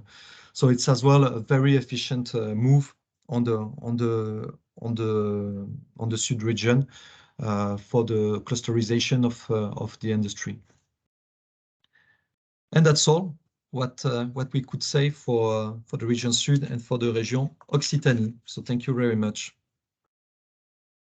Thank you very much, Mr. Sigler. I think it's very relevant, your intervention, and really show well what is going on at the moment in the regions, and the key collaboration that you are establishing actually since a long time already with different industries, stakeholders, academia and research, which is fundamental for the development of this technology, but as well between the regions, aligning your priorities and aligning also the let's say the institutional more dialogue with the directory that you have created together. So thanks again for this clear overview of the project. I would like to pass now the floor to Mr. Cecchinato from Wind Europe, because he will also very well connect to the work on the ports and what they are developing through their platform developed through Wind Europe. So thank you so much for joining us. The floor is yours, and then we will get back to some discussion. Many thanks, Barbara. Thank you also for the invitation, and good morning, everybody. I will show some slides. I will just share my screen now. Very well. I will start probably with a step back, giving also an overview of where we stand today. And then indeed, as you mentioned, Barbara, I will deep dive into the role of ports and what we are doing here at Wind Europe, at least at international European level, to actually favor their business development and models. Well, for those who doesn't know us, Wind Europe is the former European Wind Energy Association. We are based in Brussels. We have now more than actually 450 members. We have among our members the big wind turbine manufacturers and project developers. You can see some names here: power utilities from one side, component manufacturers, service providers, maritime contractor, ports from the supply chain side, financial and research institutes, and of course we rely a lot on the network of national associations which every country has. This slide shows where we stand today in terms of offshore wind. So we have 28.4 gigawatt installed. The bars in the maps that you can see are the gigawatts of installed capacity for each country. Here we're talking about Europe, that's EU27 plus UK, well, and Norway. UK having the lead, 12.7 gigawatt installed, followed by Germany, 7.7, and the Netherlands, Belgium, and Denmark. The offshore wind, as you can see, it started developing in the North Sea. It has really favorable conditions in terms of wind speed, wind resource, and water depth, but it's now expanding to the Baltic Sea, and we are seeing a lot of interest in the Mediterranean and Atlantic basins. I'm also giving you now a snapshot of floating wind, because actually floating is still in the pre-commercial phase, but is actually in Europe, we have 86 of the global capacity. We now have 150 megawatt in Europe. You can see them here. The red dots are the online pilots in Scotland, Norway, and Portugal, and the yellow and green dots are the upcoming projects. We also mentioned here the capacity factors. In general, floating wind allow us to go farther from the shore or where the water depth will not be suitable for bottom fixed offshore wind, allowing also us to reach us better wind resource in some cases. And indeed, the High Wind Scotland has already proven in its 5 years of operation to have a capacity factor of 53%, which is quite impressive. Looking at 2030, this is where we believe we're going. Now, we plan, well, according to our intelligence, by 2030, we will have 160 gigawatt of offshore wind. Here in the graph, you can see the cumulative installations by countries. The colors, those are the countries. You see UK keeping the lead with Germany, Denmark, and Netherlands, those countries that we saw currently holding the most installation staying in the market, but many other countries entering. And maybe something that we should take a look now, because it will help us understand later, is this kind of exponential growth, which might seem linear until 26, 27, but then it will importantly grow. And I'm not sure you're aware, we just published a report about vessels availability, and actually 2029 and 2030 is where we see the main bottlenecks, because indeed we will have to pass from the 3 gigawatt per year that we are installing now to around 10 gigawatt per year until the end of the decade, up to more than 20 gigawatt per year by 2030. And this is, of course, an important increase that all the supply chain, ports included, are very well aware, and they are mobilizing now. So what you can see here is actually both for offshore bottom fixed and floating. And the next slides will actually show you the specific targets for floating wind.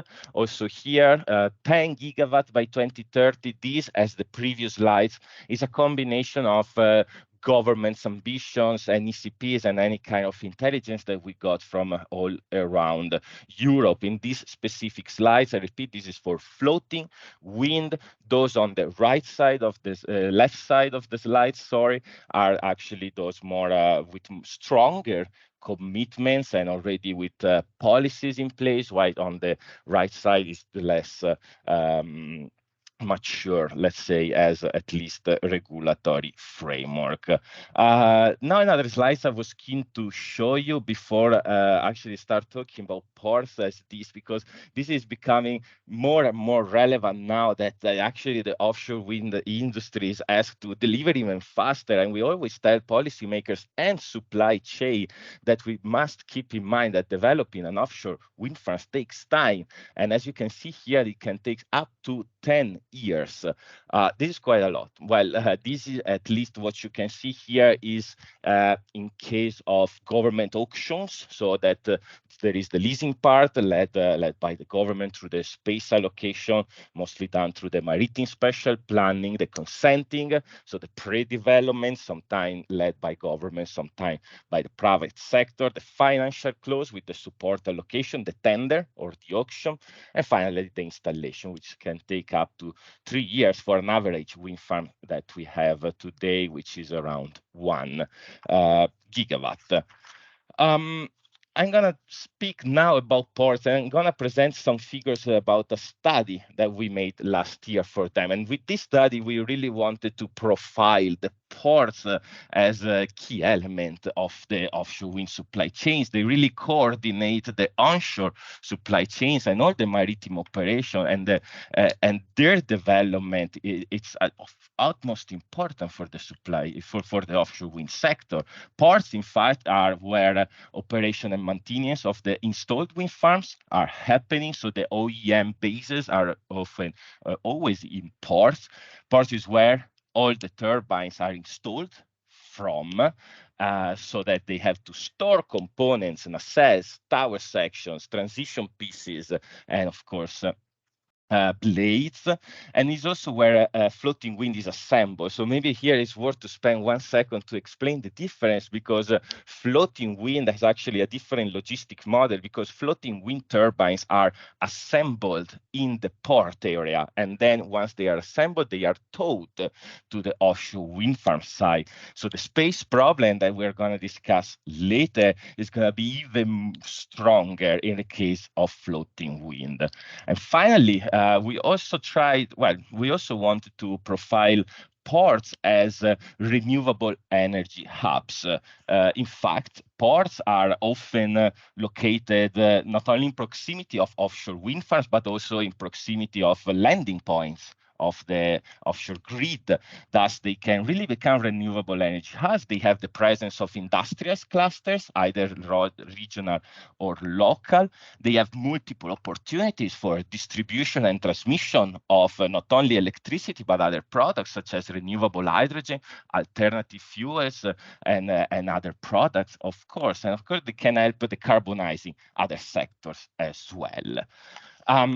Talking about the role of ports will have to deal with not only more components, we have seen how much the installation will be growing to 2030, but also larger components. So what you can see here is the range of turbines that were ordered in 2021. So they range from the smallest turbine, the Siemens Gamesa 7 megawatt order in France, to the biggest, which is the Siemens Gamesa renewable energy of 14 megawatts. It's actually double the capacity. Is not double the size, but the size is still quite impressive, with a rotor of 222 meters. This means 111 meters blades and a total height of 260 meters.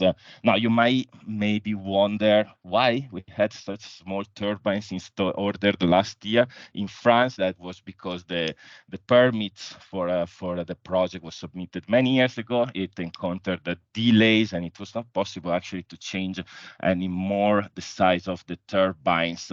But yeah, that gives you still a quite impressive snapshot, at least I hope. So we say not only bigger turbines, but more volumes. And the next slide is actually, let's say, the core of the study that we have done with them. Now, another interesting point is that this study made last year is already outdated.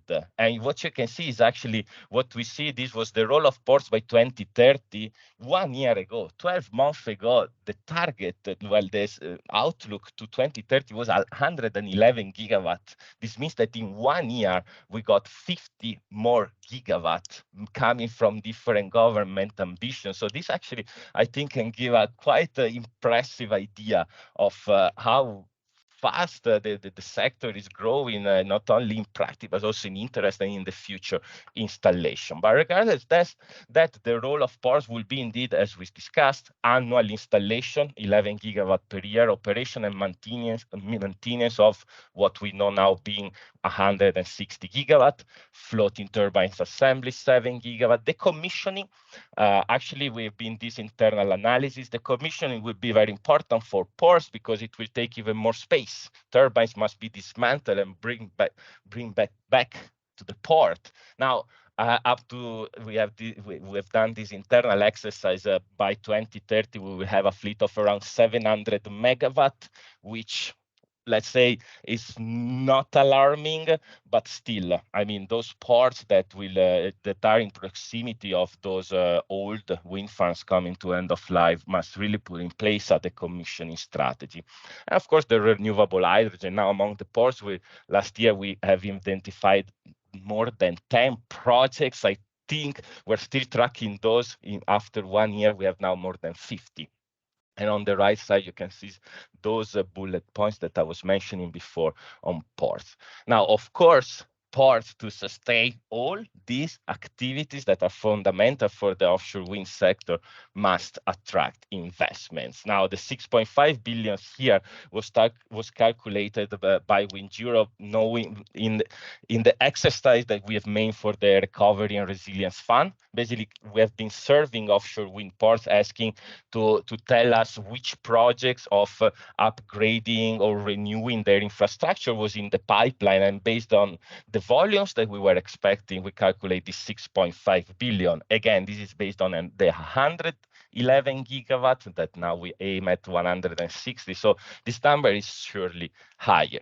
But the main message stays. These investments must come from the private, but also the public sector, and they will serve to allow ports to sustain not only bigger components, but also more operation to improve logistics. And of course, all this will support the reduction of the costs of the offshore wind sector in itself, more logistics and cheaper operations. And we also made this kind of calculation that ports can support up to 5.3% of LCOE, the levelized cost of energy reduction for offshore wind, which would mean that the savings will allow this 6.5 billion to pay it back in just 5 years. Now, I will end with these slides and telling you the story of what we do at Wind Europe, indeed, to facilitate and create awareness. And what you can see here is the map of the ports that are members of Wind Europe and members of the Offshore Wind Ports platform. Now, we have, I think, 23 ports authorities and almost representing almost 30 ports. We have very experienced ports such as Cuxhaven, Esbjerg, Eemshaven, Amsterdam. We have ports focusing on maybe only one technology, such as floating. We heard Julien from Port La Nouvelle, but there are also some others in Tenerife, for example, and in Ireland. And we have ports that are actually just entering the market. It could be the example of Port of Gdynia or some other French ports that they come and learn from those most experienced. Now, this platform was made to create awareness, and ports need to actually have a double-sided messaging, because ports needs awareness with the supply chain, so actually with the other Wind Europe members, because ports must be involved in project development at a very early stage. It happened in the past that some supply chain, some project developers maybe were going to a port asking for requirements that were not ready, and expanding a port, it doesn't happen overnight. It takes years, taking the investment decision and actually carrying out the works for expanding, or even sometimes building new terminals and quays. That takes a lot of year, and that's why it's very important that the ports are involved from a very early stages of each project.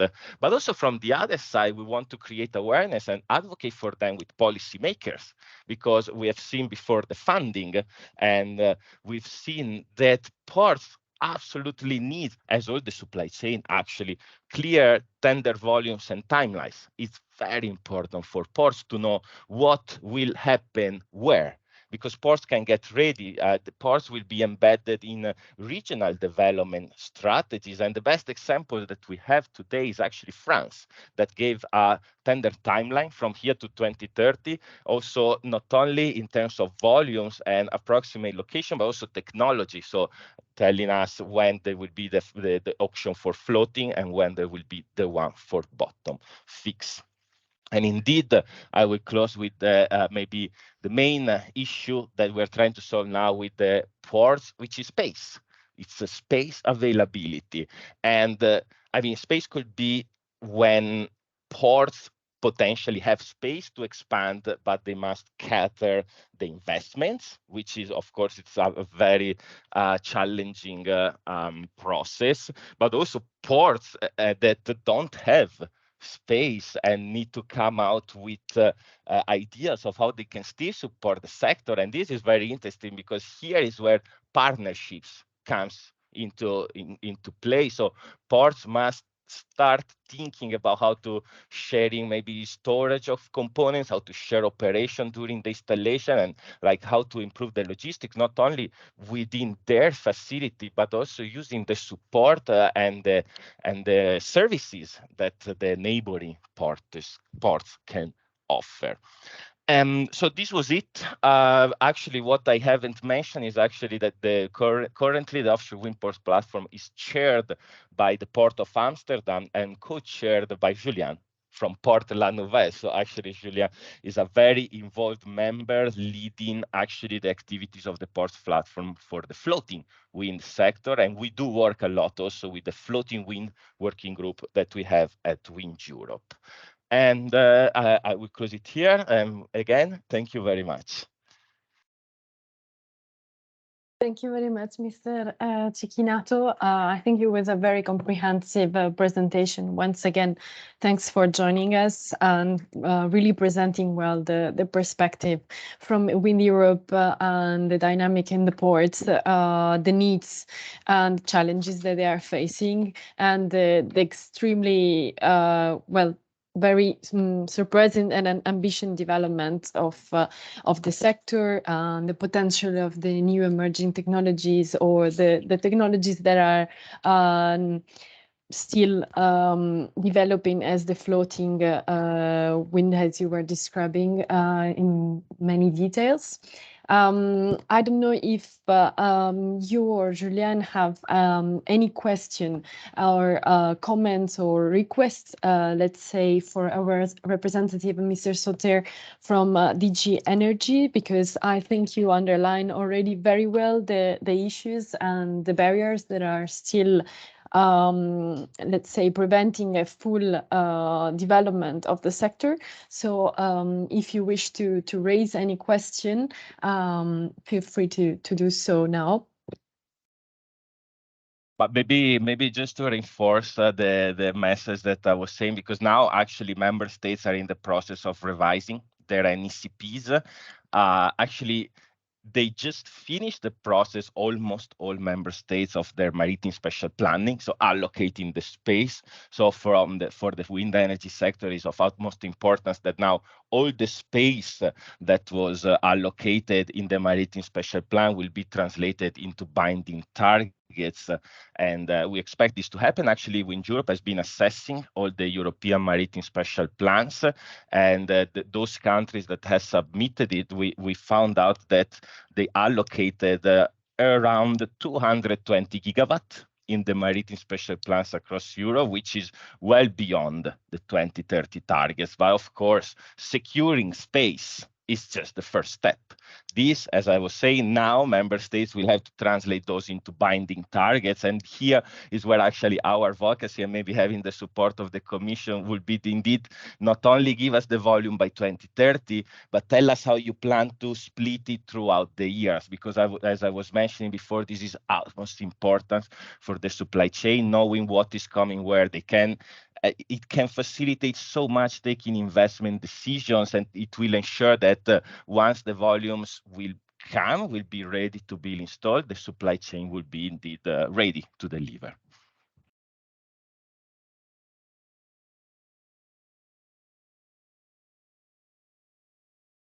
Thank you for this clarification, and that's a strong message coming from the sector. And we repeated also from the beginning, and also in the previous session, the importance of the permitting procedure to give clear targets and deadlines, which has been the case in some of the plans developed at the national level, which then will facilitate the investment decision, of course. I will ask Mr. Sauter if you have any reaction to this particular comment or to the previous presentation. We are very glad to hear back from you if you want to make some clarification or underline certain points. Thanks. No, I clearly, I think, as I already tried to at least explain in my presentation, I think we're very much aligned with what we think is needed to, as you say, I mean, to get all the actors where they need to go. And what we try to contribute is to give this long-term perspective and more kind of certainty over time. But at the same time, maybe it's also worth mentioning, as you perfectly know, we have different stages of development also in different sea basins. So for some, we will be more advanced than for others. I'm all aware of this. But I think the NECPs, the updates thereof, is an important tool which goes hand in hand with the MSPs, which have been adopted, or some are not yet adopted, but are being revised. But here, DG Mare is better placed to comment. But message fully taken. And I would also like to thank the previous presenter, Julien, for his, I think, very interesting presentation, because it gives really a concrete insight on what is happening in ports, and how to build up also local ecosystem, so to speak, to help the development of offshore wind, and here also specifically floating offshore wind. So thank you very much. And if I may say, I would very much appreciate if you could share the presentation afterwards. I think it would be extremely useful. Thank you. Thank you so much. Yes, also a reminder for all participants, the presentations will be shared, as well as the recording of our event on the SEArica website. I would just give the floor if Mattia, you have a question related to port, if you want to express it, or also you can, as well as all the other participants, you can write us and we will address the question, but we still have some time before a short conclusion, so you can have the floor in case.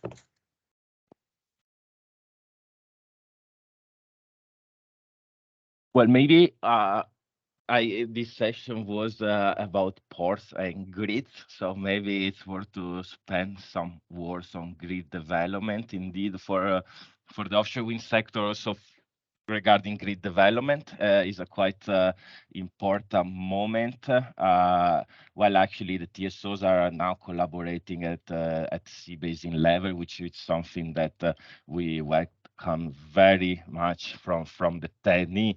But there is one element that is priority for us, which are the offshore hybrid projects. And so this project is basically when we cluster offshore wind farms through an interconnector. Thus, the interconnector doesn't work only as a trade, but it also works at landing point. That's the word hybrid. Now, this is very important for us because now the institutions are entering into the trialogue, and these projects are still not recognized in the European regulation. There is no definition anywhere of this project. They are mentioned in the TENI, but the definition is still lacking. And actually, this regulatory uncertainty is stopping projects from getting into water. It's stopping developers to take investment decisions. There was, for example, an advanced in terms of planning projects, the wind connector that now got stopped because the industry didn't know how the revenues would have happened. For us, the first milestone that is happening this month is indeed to have this definition. The European Parliament, with their amendments in the Renewable Energy Directive, tabled this definition, and we would like it then supported by the Commission and the Council, because we see that as a very first important step for having these projects unlocked. And of course, from the Commission side, as also follow up from the ORES, many things are happening. Actually, the Commission a couple of weeks ago just published a very interesting document on how the revenues could work for this project, but still there is a lot to do still, and the definition will be only the first step. Thank you.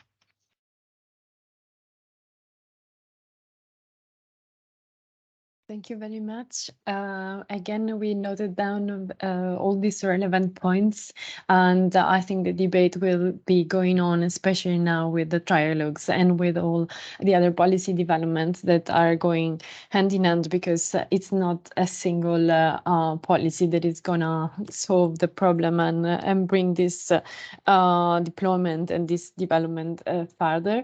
So I would like to, if there are no other questions or comments also from the online participants that I would like to thank for being with us and sticking with us all along the sessions. I would like to thank all the speakers and the participants and the friends of SEArica as well for always joining us and continuing this debate on important issues. As said at the very beginning, this topic is relevant, is timely, and all the policy developments are testifying this, as well as the commitment of the industry, but also other stakeholders. The regional authorities are doing a great work in this direction, together with other local stakeholders and private and public authorities. So thanks again to all the speakers. And we will keep updated on the topic. We will, of course, share all the relevant material, the presentation and the recording on our website, and continue the discussion with you all and with the SEArica Intergroup on this very important topic. So thanks again, and I conclude and send also the greetings from our SEArica chair, Tonino Pizzula, who opened the session. Thanks again, everyone, and